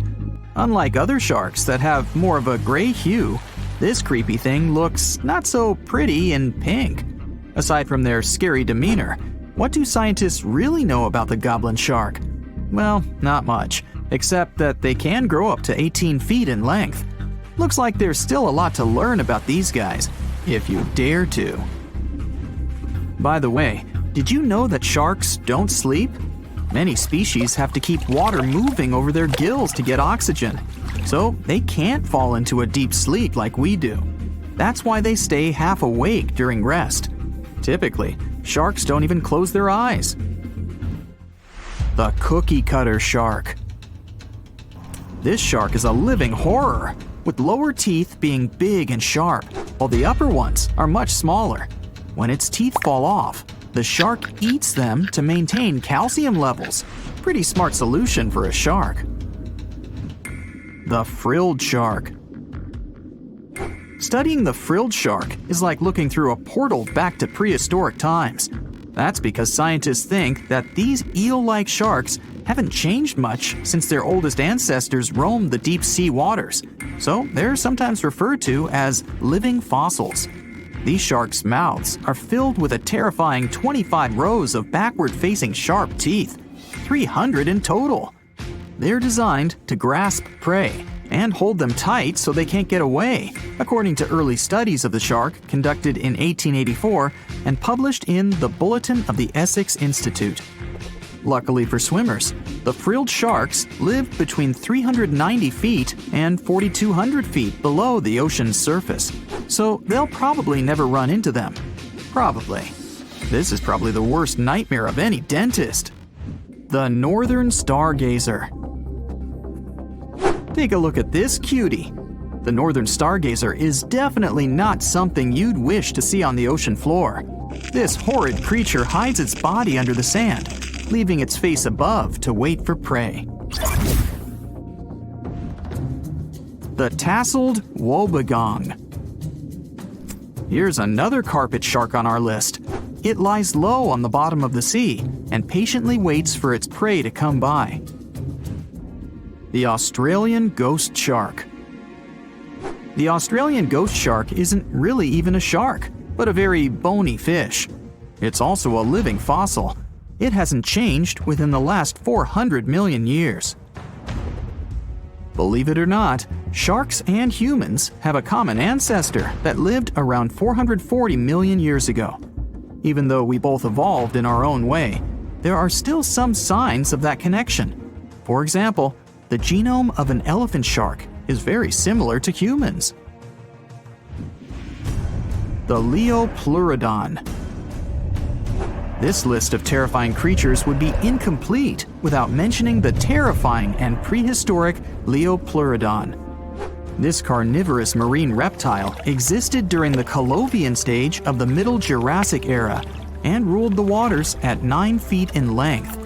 Scientists believe Leopleurodon thrived in this deep-sea trench because of its ability to swim long distances and its 4 paddle-like limbs. While they probably weren't able to propel themselves toward prey like other animals of the area, they did manage to accelerate and attack very ruthlessly and efficiently. Additionally, they relied on their long snouts to smell prey, which leads scientists to believe they didn't rely on sight for hunting. This means they could have thrived in the dark Mariana Trench. Around 150 million years ago, Leopleurodon became extinct due to competition for prey against other thriving marine reptiles. And I think I speak for all of us when I say, thank goodness for that. Considering that scientists have only explored 5% of the ocean floor and found some of the scariest sea creatures imaginable, one can only dream of what other animals reside in the deep sea waters. Perhaps it's best to keep them in your imagination. Am I right? The megamouth shark. This shark is a filter feeder, and it's friendly to humans, although its huge mouth can look quite threatening. Like basking sharks, it swims with its mouth constantly wide open, as if it were on Twitter. The gulper eel. This deep-sea eel has an easily distended belly that allows it to swallow prey twice its size in a single monstrous bite. They have very unusual jaw shapes and can reach about 2 to 3 feet in length. Do you see that large log near the ocean floor? Maybe it's part of an old ship. Treasure, gold, diamonds, I'm rich! Well, as you get closer, you notice something. It's swimming! It's not a shark or a dolphin, it's a saltwater crocodile! Now don't panic. If you bump into one of these reptiles in the sea, it's unlikely it'll think of you as food. Crocodiles have a special valve in their throat that stops them from drowning underwater. But that doesn't mean they can't bite. Usually, they're heading to a nearby island, and the quickest way there is to body surf. They can't really take the ferry, you know. Watching one from a distance should be okay. Just don't swim to shore right away. They love to ambush their lunch in shallow water. If there's one time I'd want to see a great white shark, it's when I'm diving with crocodiles. They'll gladly take a crocodile-sized nibble, given the right motivation. It looks like a prehistoric creature that came from the time of dinosaurs. This scary beast is called the basking shark. It can grow up to 39 feet. People have only reported 3 of them in the past 160 years. The last sighting was in 2015, and before that, about 80 years ago. These sharks sometimes rise to the surface to filter out small animals, such as shrimps and other small crustaceans, when they want to have a nice, tasty seafood dinner. But when there isn't enough grub at the surface, they go down to the depths of almost 3,300 feet, where they tend to stay for months, which is something researchers discovered using satellite tags. Tag, you're it! Now, basking sharks like to spend their time in more temperate waters, but they can migrate long distances. They live across the globe, but in warm tropical or subtropical areas, they won't go near the surface because they're not fans of high temperatures. The lion's mane jellyfish is not that rare, but it's fascinating how large it is. It's the biggest among jellyfish species and the longest animal. Its total length can reach 120 feet. That's approximately 23 feet more than the longest blue whale scientists know about. The jellyfish has around 70 to 150 tentacles, and they all contain huge amounts of neurotoxins that can seriously harm you if you come in contact with the animal. But people don't usually come across this type of jellyfish because it rarely lives near the coast, preferring the open ocean. Generally, you can find the lion's mane jellyfish no deeper than 65 feet below the surface, where it dines on small fishes, zooplankton, and some other types of jellyfish. It uses its tentacles to catch its value meal. Hey, you want fries with that? The giant phantom jelly comes out of the darkness and depths of the ocean's midnight zone. Its sun-hat-shaped bell reaches over 3 feet across. This bell trails 4 ribbon-like mouth arms that can be up to 33 feet long. This quite rare creature uses its mouth arms to catch unfortunate animals swimming around and not knowing what's coming for them. Giant phantom jelly propels itself through the water with periodic pulses coming from its orange head. It glows faintly and mysteriously in the pitch-black depths. It lives across the globe in all the oceans except for the Arctic. I'm guessing it's too cold. Because of its odd shape, people often call the oarfish the dragonfish or sea serpent. It's about 26 feet long, which makes it the longest bony fish we know about, and lives at depths of 3,300 feet. Oarfish spend most of their time in the deep, dark parts of the open ocean in tropical and subtropical areas. They almost never come to the surface, unless, invited. It's a ribbon-shaped and shiny silver creature with a long red dorsal fin and red oar-like pelvic fins. Its body has no scales and is very thin. The fish can grow to a length of about 30 feet and weigh 660 pounds. Oarfish have really big eyes that help them see better in their dark, scary surroundings. The frilled shark is definitely one of the gnarliest-looking marine animals out there. If you saw it somewhere, you'd probably think you went back to the age of dinosaurs. Yup, the frilled shark is a prehistoric creature because its roots go back 80 million years. This living fossil can grow to be 7 feet long. It got its name from its frilly gills. Even though frilled sharks have the shark part in their name, they swim similar to an eel in a distinctly serpentine way. Its mouth is terrifying. Similar to the maw of the great white shark, it has 300 trident-shaped teeth lined in 25 rows. Hey, come a little closer, huh? Researchers discovered this creature in the 19th century, but people rarely see it, and no wonder. It usually lives at depths of between 390 and 4,200 feet. Most of the time, the frilled shark feeds on squid, swallowing them whole. Its long jaws allowed the frilled shark to gape extra wide and swallow animals half as long as its entire body. Goblin sharks are very rare. Researchers have spotted fewer than 50 of them in more than 120 years. But maybe that's for the best, since we're talking about a pretty scary fella with a narrow snout and sharp teeth. It's also capable of thrusting its entire jaw outward when it wants to catch something. Sounds familiar. As it's lurking through the dark depths of the ocean, a goblin shark sees a small squid that looks quite yummy. The dangerous animal inches toward the squid. When the poor creature notices the predator, it tries to dart away, but it's too late. The shark has already thrust its jaw the whole 3 inches out of its mouth. This jaw is connected to the flaps of skin the shark can unfold. This helps a lot because the goblin shark is a sluggish animal, so it's pretty hard for it to chase its food. After finishing its lunch, the goblin shark puts its jaw back in its mouth and swims away as if nothing's happened. Goblin sharks mostly live at the bottom of the ocean. Like many other shark species, they prefer swimming alone. Here's a silver-colored creature with very rough skin. That's the ocean sunfish, with a total length of almost 11 feet. Its other name is mola. The ocean sunfish is the heaviest of all bony fish out there. People sometimes call it a swimming head because of its bizarre appearance. These creatures have such a weird shape because they're born with a back fin that never actually grows. It just folds into itself as the animal matures and creates a rounded rudder. The sunfish is a bit clumsy. It moves with the help of its mighty fins that allow the animal to swim on its side. This marine inhabitant is a solitary creature. It mostly feeds on zooplankton and jellyfish. The spotted wobbegong is one of the world's rarest sharks. It grows to be more than 10 feet long. It may not look as terrifying as some of its shark relatives, but it's pretty good at catching unsuspecting animals swimming past, mostly during the night. The animal has a spiracle, which is why it can breathe while staying still at the bottom of the ocean. It's motionless most of the time, which is why you can barely notice it. Its flat body and large pelvic and pectoral fins blend in with the underwater terrain. That's why they're so good at hiding. This ability helps when these sharks want to protect themselves too. Wobbegong means carpet shark. They usually live close to the ocean floor in coral reefs, on sandy bottoms, and under piers.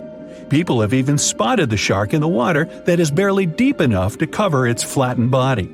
Now, blobfish lack teeth and bones, so they can't actively hunt. Since they don't have much muscle mass, they can barely move around. Hey, I had a roommate like that once. They get their energy from animals they scoop up from the seafloor. They also know how to conserve this energy. That's how it usually goes with deep-sea creatures. They don't have as much food as those animals that swim closer to the surface. Instead, they have special body mechanisms that allow them to save energy for the times when they don't have much to eat. Pressure at the depths where the blobfish lives is 120 times as high as that at the surface. That's why the bizarre creature looks like a weird gelatinous mass only when you bring it up to the surface. The pressure here is not strong enough to keep its body together. Hey, breaking up is hard to do. The white margin stargazer could compete with the blobfish for the title of the ugliest animal in the sea, don't you think? Now, this animal has eyes on the top of its head, together with an upward-facing mouth which the creature uses to hide itself in the sand. That's where it spends most of its time, with only its eyes protruding from the sand. It chills this way until some small animal passes by. It can lunge at its target incredibly quickly, literally within milliseconds. This creates a vacuum in the water that pulls in a crab, fish, or some other small, unfortunate animal. Another tactic involves venom. This fish has a venomous spine in its shoulder blade that helps with catching other animals and defending itself against enemies. Even though it's not related to the electric eel, the white margin stargazer can generate an electric shock as powerful as 50 volts. Ow! Want to high-five a sea creature? Well, put your hand up for the Tasmanian red handfish. This fish doesn't swim like a fish. It walks. It uses its flipper-like hands to stroll around on the ocean floor.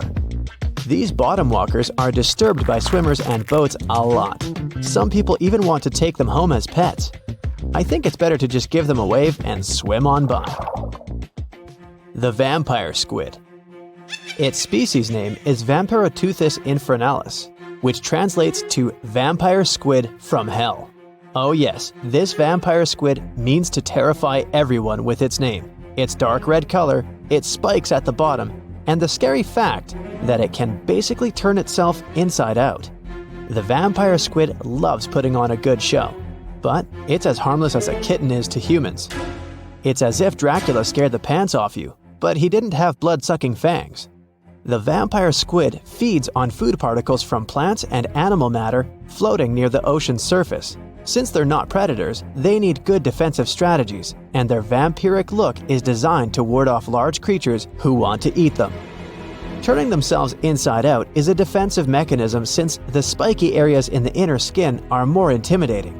They also shoot out a substance that does not have color, but is packed with bioluminescent particles to distract predators. The vaquita. Going out on a boat off the coast of Mexico sounds like the perfect vacation. The sun, the blue water, the most endangered sea creature. Wait, what? The vaquita isn't dangerous, but don't expect it to stick around to say hello or sign any autographs. It's incredibly shy. This little cow, that's what it means in Spanish, is one tiny sea mammal. With those black markings around its eyes, it looks more like a sea panda to me. Seeing one should make you feel very special. They're on the brink of extinction, mostly because they got caught by accident in fishing nets.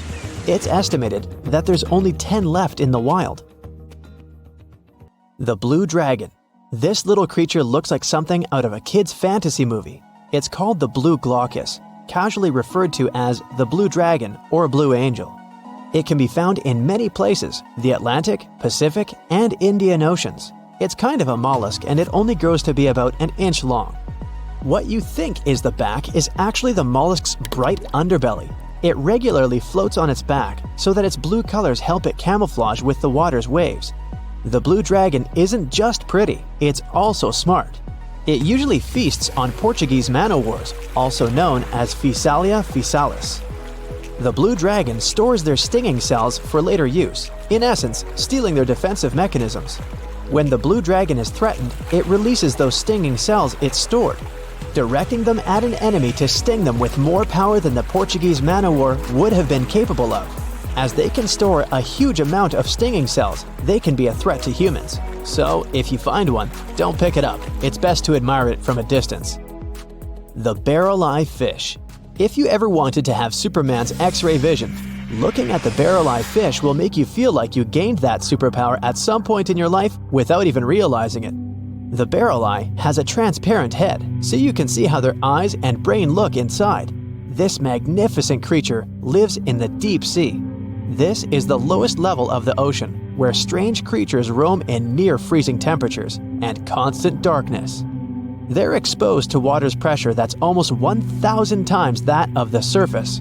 If the idea of the deep sea sends a shiver down your spine, stay tuned to learn about another of its creatures later on. The barrel-eye fish can be found in the Atlantic, Pacific, and Indian Oceans. You might be wondering, why oh why would a fish have a see-through head? And that would be a fair question. Since the species was discovered in 1939, it was believed that the fish's eyes were set to see straight ahead and couldn't move. So it was assumed that they had tunnel vision. Scientists Bruce Robinson and Kim Reisenbichler from the Monterey Bay Aquarium Research Institute recently discovered that the fish can move its eyes vertically to see through the top of its translucent head, thus noticing if there are predators or prey nearby. The transparent head also allows more light to enter so they can detect prey better. It's believed that the barrel-eye fish eats jellyfish and small fish species. If you dive in the ocean at night, you might be lucky enough to see how orange ball corallomorph blooms in the dark. But make sure to be quick because as soon as you turn on your flashlight to take a good look, it will retract its tubes back into itself. The megalodon. The whale shark isn't the biggest shark known to humans. If the entire shark species were a kingdom, the prehistoric megalodon would be the ruler of the sea. Megalodon roamed the ocean a long time ago, about 15.9 to 2.6 million years back between the early Miocene and late Pliocene eras. While they've long been extinct, people are still amazed to learn about these gigantic sea beasts. Megalodon could reach anywhere between 45 feet to 60 feet in length with jaws more than 6 feet wide. A fossil of a tooth that once belonged to a megalodon measured at 7 inches. Needless to say, I'm pretty stoked that these guys have long been extinct. But there's still some adventurers out there hoping to meet this monster one day. The Dumbo Octopus. This adorable creature, or creepy creature, or however you want to see it, is officially called Grimpoteuthis. More casually, it's referred to as the Dumbo octopus, named after the Disney character. Though Dumbo, the elephant, not the octopus, was teased for his big ears, it's highly unlikely that this adorable octopus gets teased by its water neighbors. They are the deepest living octopuses, living in the deep sea, and you know how scary that place is. They're only about 8 inches tall and spend their days hovering just above the seafloor eating snails, worms, and other food they find in the current or near ocean vents. There are nearly 17 species of Dumbo octopus, and they all have differences in height, color, and body parts. If you can't get enough strange animals, you'll be glad to learn that the deep sea has barely been explored by humans. So keep an eye out. There are bound to be more fascinating animals discovered in the deep in the future. The sea angel. These creatures might look and sound pretty cute, but their diet is far from sunshine and lollipops. Their favorite food are sea butterflies. They lay mucus traps for them and wait in ambush. The squat anemone shrimp. This shrimp is tiny, only 0.5 inches. It's also known as a dancer shrimp because of its peculiar behavior. When agitated, it raises its bottom above its head and does a little dance. Divers also say it readily jumps on their hands and cleans them. The coconut crab. This guy may look pretty creepy, especially when the sun goes down. Mature coconut crabs are around 3 feet in length. Their preferred foods are coconuts, but they can also hunt down lizards and even large birds. The slender snipe eel. Slender snipe eel is a slim and long creature that's still a mystery for marine scientists. It's 4 feet long and it has at least 750 bones in its spine, which is much more than any other animal in the world. The sea pen. Sea pen is 7 feet long and it has a lot of varieties, but most of them look indeed like a pen or a quill. The similarity is even more striking when the animal has a water-filled bulb that anchors it to the floor. The Persian carpet flatworm. This creature looks indeed like a carpet, despite being very small by comparison. It's only 4 inches long, able to become both male and female. It doesn't really mate with other flatworms. Rather, it fights them for the right to bear posterity. The flamingo-tongued sea snails. Tourists love these extraordinary snails for their pretty colors, thinking it's a shell, but in fact, the shell is quite dull and hidden underneath colorful soft tissues. They eat softer, toxic parts of corals and store their toxins to protect themselves. You're out hiking along a highway surrounded by rainforest. There are no cars here, so all you hear is silence. The sky is thick with clouds. Now it starts raining heavily. As the first drops fall to the ground, you can hear a strange clicking-like sound coming from far away. The rainforest seems to have come to life. The bushes and tree branches are slightly trembling. It feels like an earthquake. At this moment, the red crabs start running out of the forest. It looks like a red blanket moving towards the road. This blanket consists of hundreds of millions of red crabs. This phenomenon occurs every year on Christmas Island in Australia. Crabs fill all the roads. It's impossible to move by car or foot at this time. It's like a huge stream of a river that demolishes everything in its path. About 100 million crabs are trying to achieve their main goal in life, to reach the shore alive. For most of their lives, red crabs hide in burrows, in deep crevices of rocks. They stay there for almost a whole year, eating fruits, berries, fallen leaves, and other organic things. They try to live in damp, dark places to keep their body moist. Then the dry season ends. In October or November, when the rainy season starts, the crabs come out of their houses and make a journey of several days. They are guided not only by the rain, they come out of their burrows at a certain phase of the moon. A little later, you'll find out why they need it. In several days, male and female crabs migrate to the coast of the Indian Ocean, and now they are finally in place. Here they produce their offspring. All males begin to dig deep burrows on the shore. In these holes, the females will hatch their eggs. When the male crabs finish their job and pits are ready, they go back to the rainforests. The females begin to hatch the eggs. It takes 12 to 13 days. Then the crabs take their eggs and bring them to the water. They reach the shore and release their eggs into the water. The phase of the moon now plays an important role. The moon creates an indirect tide, making it milder than usual. This helps to give the offspring a better chance of survival. The eggs of the red crabs have hatched, and small larvae move to the sea. Within a month, they go through several stages of development and take the form of a tiny transparent crab, similar to a shrimp. These tiny creatures are called megalopae. They accumulate in puddles near the shore in this shrimp form. There, they grow the first layer of shell and go deep into the land to look for a safe place.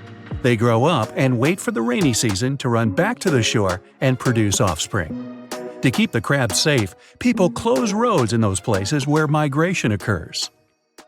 Welcome to the French island of Réunion, located in the Indian Ocean, 430 miles east of Madagascar. The magnificent shore, a stunning coral reef, golden sands, and green jungle. For a long time, this island was considered one of the best places for surfing. But then, it turned into one of the most terrible and dangerous places on Earth, and sea creatures are to blame. Throughout the island, you can see signs saying that swimming and surfing outside the coral lagoon are prohibited. This island has become famous all over the world because of the frequent shark attacks. You can dive into the water near the island and immediately feel like prey. From afar, you notice several fins. They belong to some of the most aggressive and dangerous sharks in the world, bull sharks, and they are approaching you. In the beginning, it may seem they are slow, but they deliberately create the illusion of sluggishness to make the prey relax. At the right moment, they become agile and fast. They are called bull sharks because of their short, flat face, similar to a bull. Their bodies are strong and tough.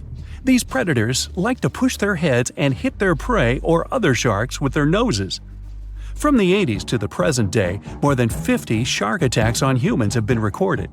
During this time, the probability of a shark attack on a person has increased almost 23 times.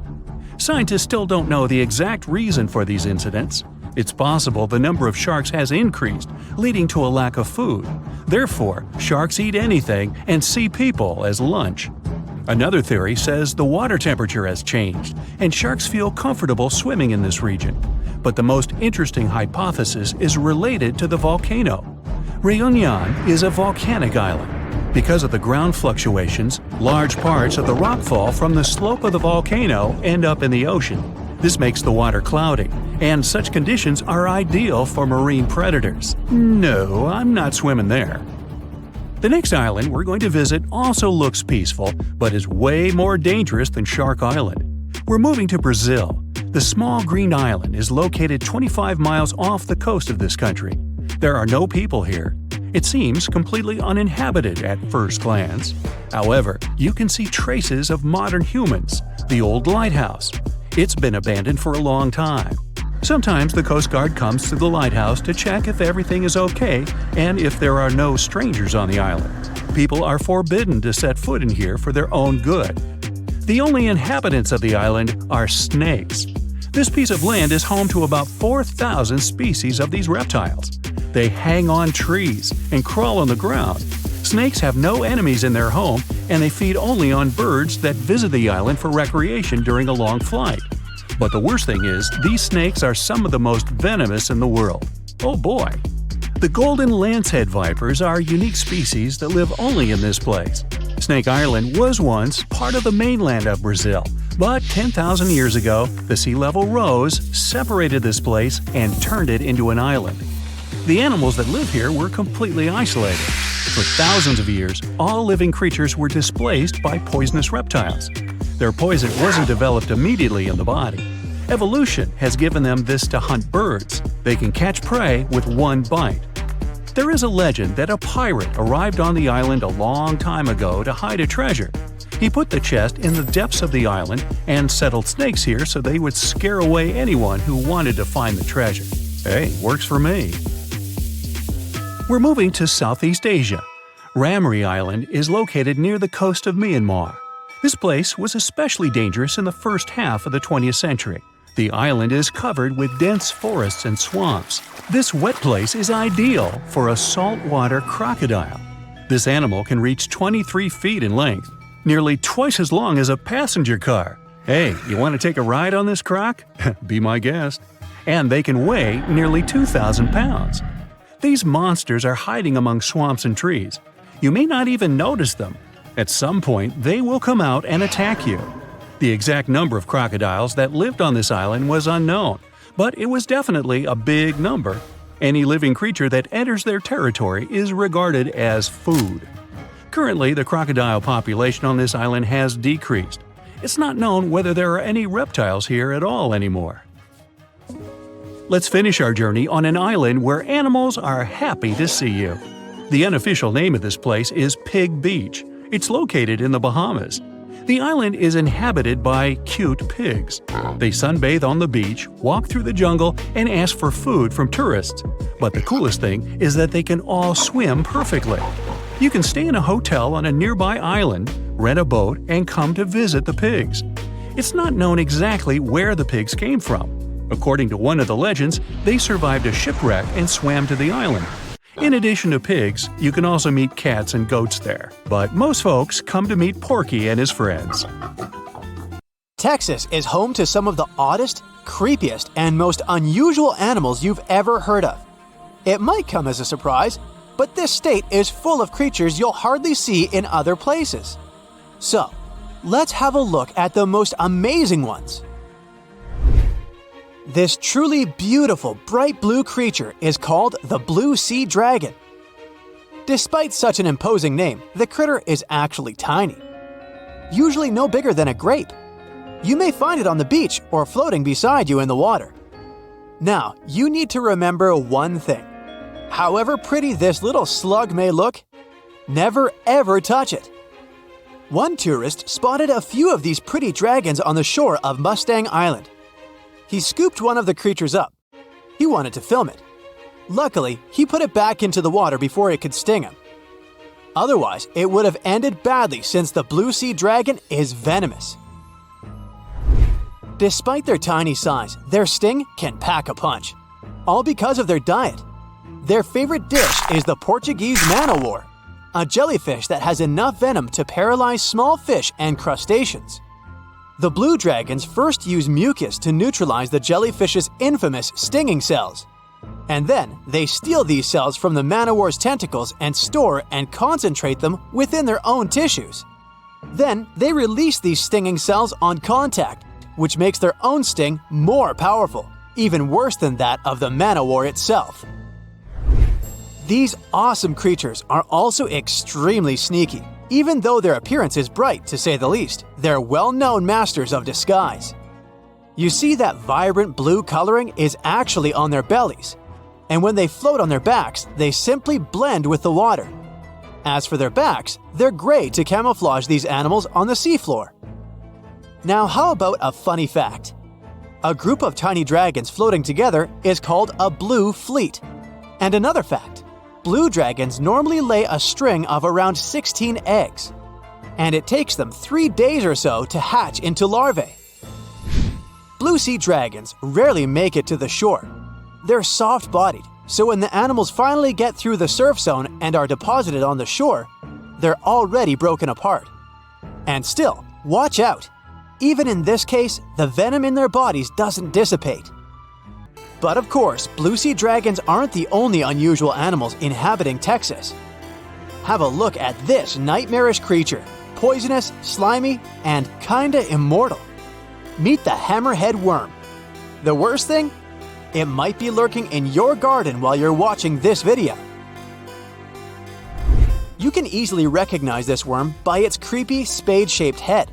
It doesn't look like any other invertebrate you've ever seen, or any other creature that is. At first, it was only found in East Texas. But later, researchers spotted these spine-chilling creatures in North, Central, and South Texas. Basically everywhere but the arid areas of West Texas. One of the most terrifying things about this worm might be its length. This creature can grow as long as 1 foot. Luckily, such giants aren't very common. Most hammerhead worms only reach 6 inches in length. You can come across 2 species of these worms in Texas, and both of them will have a dark stripe down the middle. The larger of these 2 species munches on earthworms, which is actually a big problem. You might know that earthworms play an important role in keeping the soil rich in minerals and overall healthy. If earthworms disappear, plants in such areas won't be getting the nutrients they need. Even for humans and pets, meeting a hammerhead worm isn't the most pleasant experience either. Hammerheads are the only terrestrial invertebrates that secrete a very dangerous neurotoxin, the same as pufferfish produce. Thanks to the sheer size of the human body, touching a hammerhead worm won't hurt you too much, but it may still cause your hand to start tingling or even go numb. It's much more dangerous for pets. There have been cases when dogs ate hammerheads, which left them feeling sick for the whole day. Interestingly, these worms are native to Southeast Asia. But they must have mastered the art of hitchhiking, since in the early 1900s they were already found in the US. Keep in mind that if you want to get rid of a hammerhead worm, which is the best course of action, the worst thing you can do is chop it with a shovel. The thing is, flatworms reproduce by ripping themselves in half, so by cutting it, you actually help the populations of the worms, turning 1 into 2. That's the reason why hammerheads are sometimes described as immortal, which is a bit of a stretch since these creatures can't survive in vinegar or salt. Now, even though you're safe from the hammerhead worm in West Texas, it doesn't mean you can't come across another dangerous animal, such as the land lobster from hell. These creatures are also known as vinegaroons, and they're not real crustaceans, they're arachnids. Huh? Who would have guessed? Anyway, these 8-legged critters have a really nasty bite, but it's not the worst thing about them. Land lobsters, brace yourself, spray vinegar-like 85% acid from their tails. Mostly they do it to protect themselves, but it still sounds like an unfriendly thing to do, right? A land lobster can also pinch a finger that's gotten too close with its heavy mouth parts. At the base of their abdomens, vinegaroons have long whip-like tails. That's why these arachnids are often called whip scorpions, even though they're neither related to scorpions nor have stingers. Summer rains lure these arachnids out of their burrows in search of food and love. Luckily, experts claim that land lobsters aren't poisonous to humans, but they're very likely to leave a mark with their large pinchers, which they use to capture insects. Vinegaroons can be considered useful since they eat millipedes, crickets, scorpions, and cockroaches. They hunt by sensing the vibrations of their prey with those long front legs of theirs. Since land lobsters prefer to come out after dark, you aren't likely to see one in the daylight. But if you stumble upon one, check it out.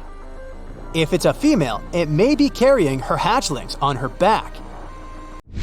Now, imagine it's the middle of spring and you're walking among blooming flowers and greenery. Suddenly, you spot something extremely bizarre on the ground. The animal looks cute, fluffy, and soft-looking. The desire to touch it is irresistible. Watch out! The sting of the hairy caterpillar can pack a serious punch. This one is called the puss moth caterpillar, or asp. There are several stinging caterpillar species in Texas: the buck moth caterpillar, spiny oak slug caterpillar, saddleback caterpillar, and Eo moth caterpillar. And touching any of them can lead to unpleasant consequences. If you had touched that pretty hairy thing in the park, you'd most likely start feeling a burning sensation and develop an itchy rash. In the worst case scenario, you'd even have to go to the emergency room. The main problem is that people react very differently to caterpillar toxins. Some may develop more severe reactions than others. Plus, how bad the consequences are also depends on the thickness of the skin in the affected area. In most cases, the unpleasant sensation and rash go away in a few hours or sometimes days. On the bright side, such caterpillars later turn into moths and butterflies that help pollinate flowers and trees. Getting rid of these critters means doing a massive disservice to the area where you live. Specialists are sure that coming across a stinging caterpillar won't lead to anything bad if you keep in mind the rule of thumb. If a caterpillar looks fuzzy, don't touch it. And the best solution to dealing with such creatures is educating people on what such caterpillars are, what they look like, and why it's dangerous to touch them with unprotected hands. Now prepare yourself for some weird stuff. We're going to dive into the fascinating world of sea cucumbers, the squishy detritivores that are nature's very own recyclers. These exotic marine creatures might not be everyone's first choice for a pet, but trust me, they've got some unique talents that are worth talking about. Sea cucumbers are colorful little creatures with a digestive tract that's basically just a hole at either end. Their bodies are fat and squishy, covered in leathery skin, and guess what? They breathe through their butts. These amazing creatures have found a way to make the most out of every part of their body, few as they are. Now, you might be wondering what sea cucumbers do with their unique set of skills. Well, they play a crucial role in cleaning our planet's waters. They munch on all the debris found on the seabed and break it down internally, removing all the bad stuff in the process. It's like having little vacuums cleaning up the ocean floor. Believe it or not, sea cucumbers are in high demand in the kitchen too. They're harvested and traded in many countries. The Asian market, in particular, absolutely loves them. You can find them being sold cooked and dried under all sorts of fancy names. Or, if you prefer a more direct approach, you can just call them sea slugs. Now, here's the fun part. A dried sea cucumber can cost you up to a whopping $1,400 per pound. These squishy delicacies are truly worth their weight. But let's take a step back in time. The tradition of eating sea cucumbers goes way back, more than 1,000 years in Asia to be precise. And as demand for these curious creatures grew, so did the need to find them elsewhere.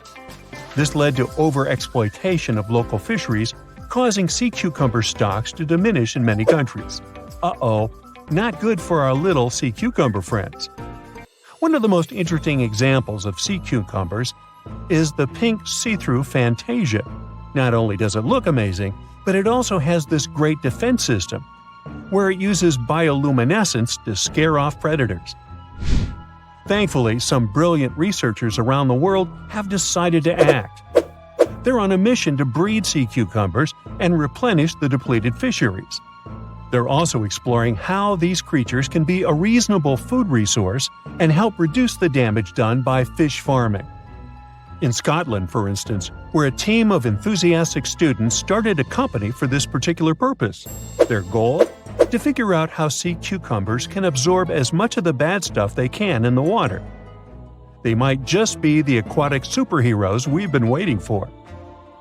Meanwhile, in Sweden, marine biologists are working hard to restore the population of red signal sea cucumbers. These poor creatures have been fished out of local waters, but specialists are determined to give them a fighting chance. They're also exploring how sea cucumbers can fit into seafood cultivation. Their lab is like a sea cucumber daycare, carefully nurturing the next generation of these wiggly wonders. And let's not forget about Canada. Research scientists are focusing on the giant red sea cucumber. These magnificent creatures can grow up to 20 inches long and are perfect for co-cultivation with other species. They're even developing special containment systems that will make it easier to keep sea cucumbers where they're needed the most. Okay, speaking of amazing sea creatures, what about a fish that can fly? Heard that right, we're about to stumble upon a land where fins meet flying, and the ocean becomes a runway for these airborne acrobats. Prepare to be fantastically entertained. Nah, I didn't write that one. So picture this, you're lounging by the warm ocean waters, minding your own business, when suddenly you see a fish soaring through the air like a torpedo. That's right, they are real and they got some serious style. With their sleek bodies and pectoral fins that resemble wings, they're the high flyers of the sea. Now, you might be wondering, why would a fish take to the skies? Well, it turns out these magnificent creatures have developed this nifty gliding ability as a sneaky trick to escape from their underwater foes. And boy, do they have plenty of enemies. Those guys are all on the lookout for a tasty flying fish snack. When it comes to their diet, these avian fishes are quite the foodies. They chow down on a variety of treats, including the ever-popular plankton. Who knew tiny floating organisms could be so delicious? Now let's take a closer look at the flying fish family album. We've got a whopping 40 known species strutting their stuff in the sky. And here's a fun fact. All of them have tails that are forked in an uneven manner, with the lower lobe being longer than the upper one. It's like the fishy version of a funky hairstyle. And there's more. Some of these weird flyers even have supersized pelvic fins, giving them the appearance of having 4 wings. Can you imagine the envy in the fish community when they see these trendsetters gliding by? Okay, now let's get to the nitty-gritty of their airborne adventures. The flying fish takeoff is a sight to behold. First, they gather some serious speed underwater, reaching a zippy 37 miles per hour. That's faster than some highway speed limits.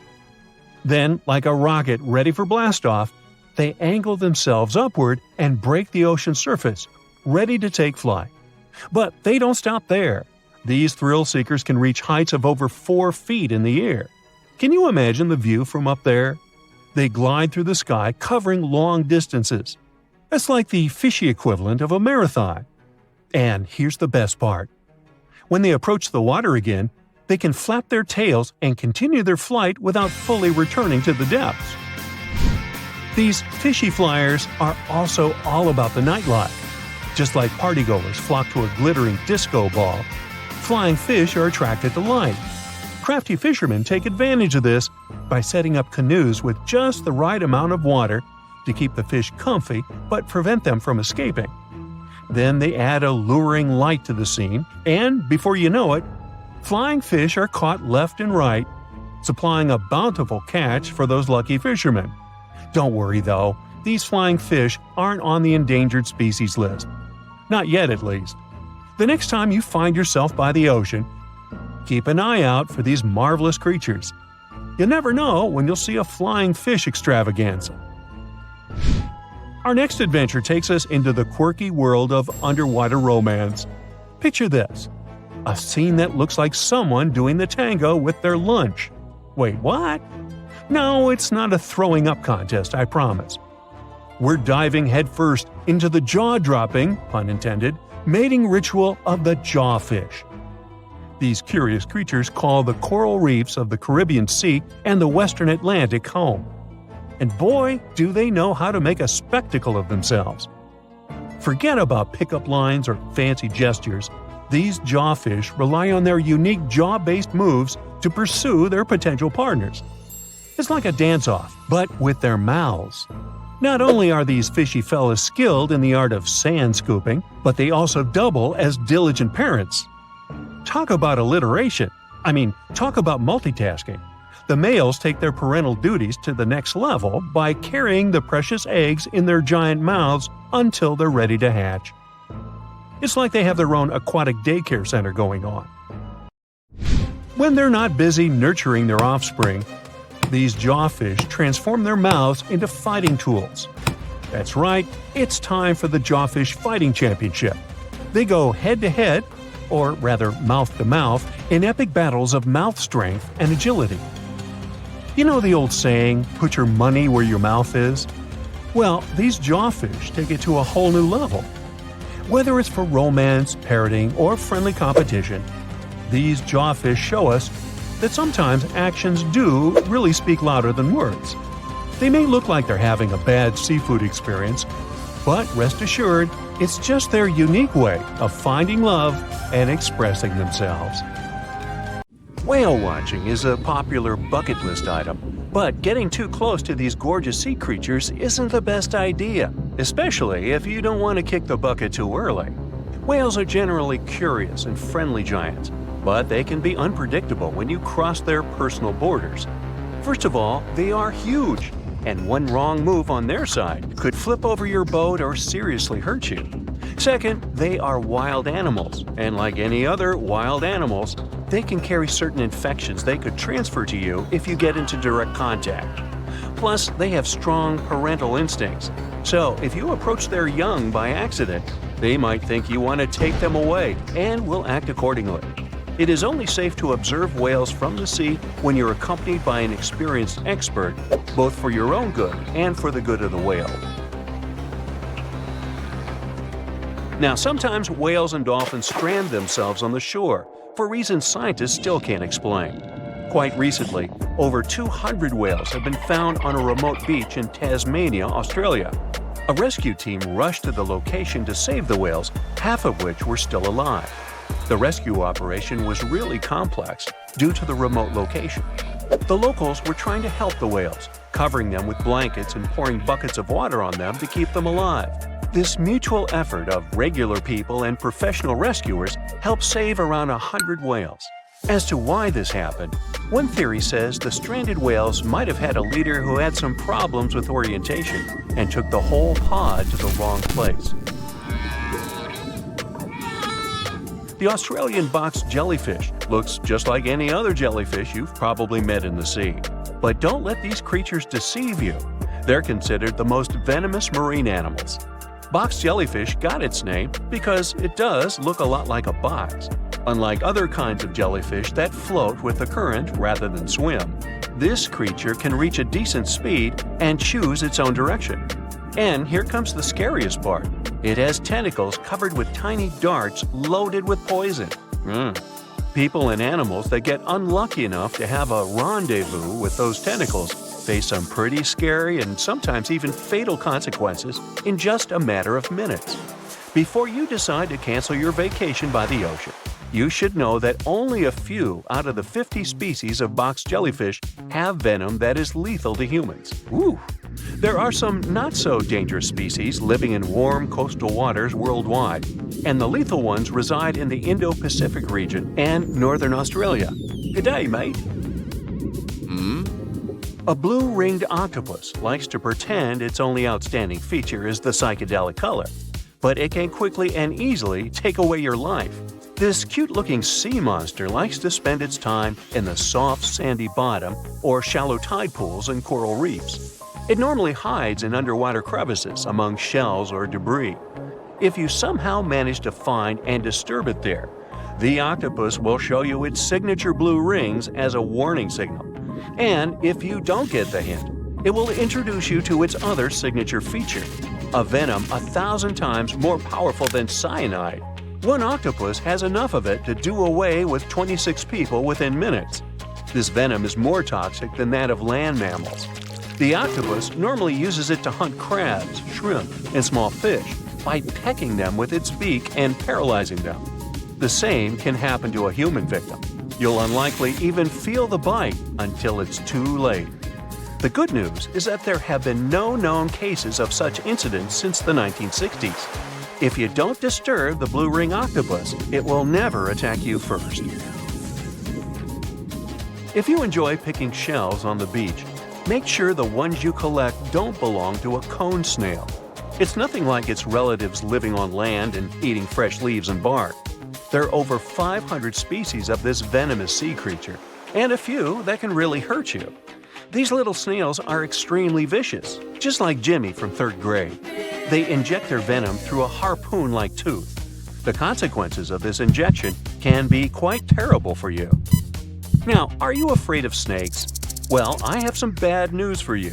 You can't escape them even in the water. Certain kinds of these creatures have adapted to live both on land and in the sea, especially in the warm waters of the Indian and Pacific Oceans. All the species we know so far are venomous, and sometimes an encounter with them can be super dangerous. The good news is that they only bite if you disturb them. So the safest way to go is in the opposite direction of these slithery sea creatures. Not only venomous sea creatures present a danger to you while you're in the water, strong earthquakes sometimes cause the formation of massive ocean waves. If they head ashore, they hardly leave anything intact in their way. You know this dangerous sea phenomenon as a tsunami. There is also another type of this natural disaster called a meteotsunami. They're caused by rapid storm systems and pressure changes above the open water. A powerful storm can generate a whole wall of water. Sometimes this wall grows several feet high while it moves through a shallow continental shelf, inlets, or bays. If it gets strong enough, it can damage houses close to the water. It's really tricky to forecast or detect a meteotsunami because it's nearly impossible to tell from a seismic one. It happens much more often than regular tsunamis, especially in the Great Lakes area. Now, the ocean can be dangerous to you, even if you're staying in what seems like safety on the shore. One such unpleasant surprise could be a sneaker wave moving your way. As you can guess from its name, waves like this sneak out on unsuspecting beachgoers. They look average, but turn out to be way bigger and more dangerous than you could imagine. Sneaker waves always appear without warning after smaller waves carry huge amounts of water, sand, and gravel. They're so powerful, they can carry swimmers further away into the ocean. They can swipe you off your feet and into the water when you're casually strolling on a jetty or the beach or on an outcropping nearby. Oregon State University researchers found that sneaker waves form in offshore storms that carry wind energy to the ocean surface. With all that energy, several waves unite and overlap into one beast that stands higher and goes further ashore than a regular wave. Another thing that makes them more dangerous is that they're hard to predict. The logic of regular wave formation doesn't work with them. Square waves, looking like a giant chessboard over the ocean, are the reason many people visit the Isle of Ré off the western coast of France. If you visit it, you'll notice plenty of signs warning you to stay away from the water once you notice the unusual pattern. The safest way to observe it is from high up places like nearby lighthouses. If you decide to stay in the water, the strong currents coming from two directions can literally sweep you off your feet. Generally, waves can travel many miles over the surface of the water, depending on local winds and weather. And even on days when the weather seems somewhat calm, storms located elsewhere can send in crashing waves that affect the surrounding calm waters. When waves travel onto the shores of distant lands, they're called swells. This is different from a wave that occurs from the local wind. When two different swells coming from opposite directions meet, it's known as a cross sea. This is what generates these square waves that you see near the Isle of Ré. The cross-sea phenomenon can appear in different locations around the world.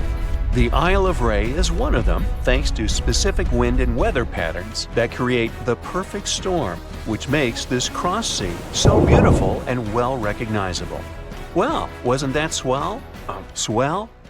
Never mind.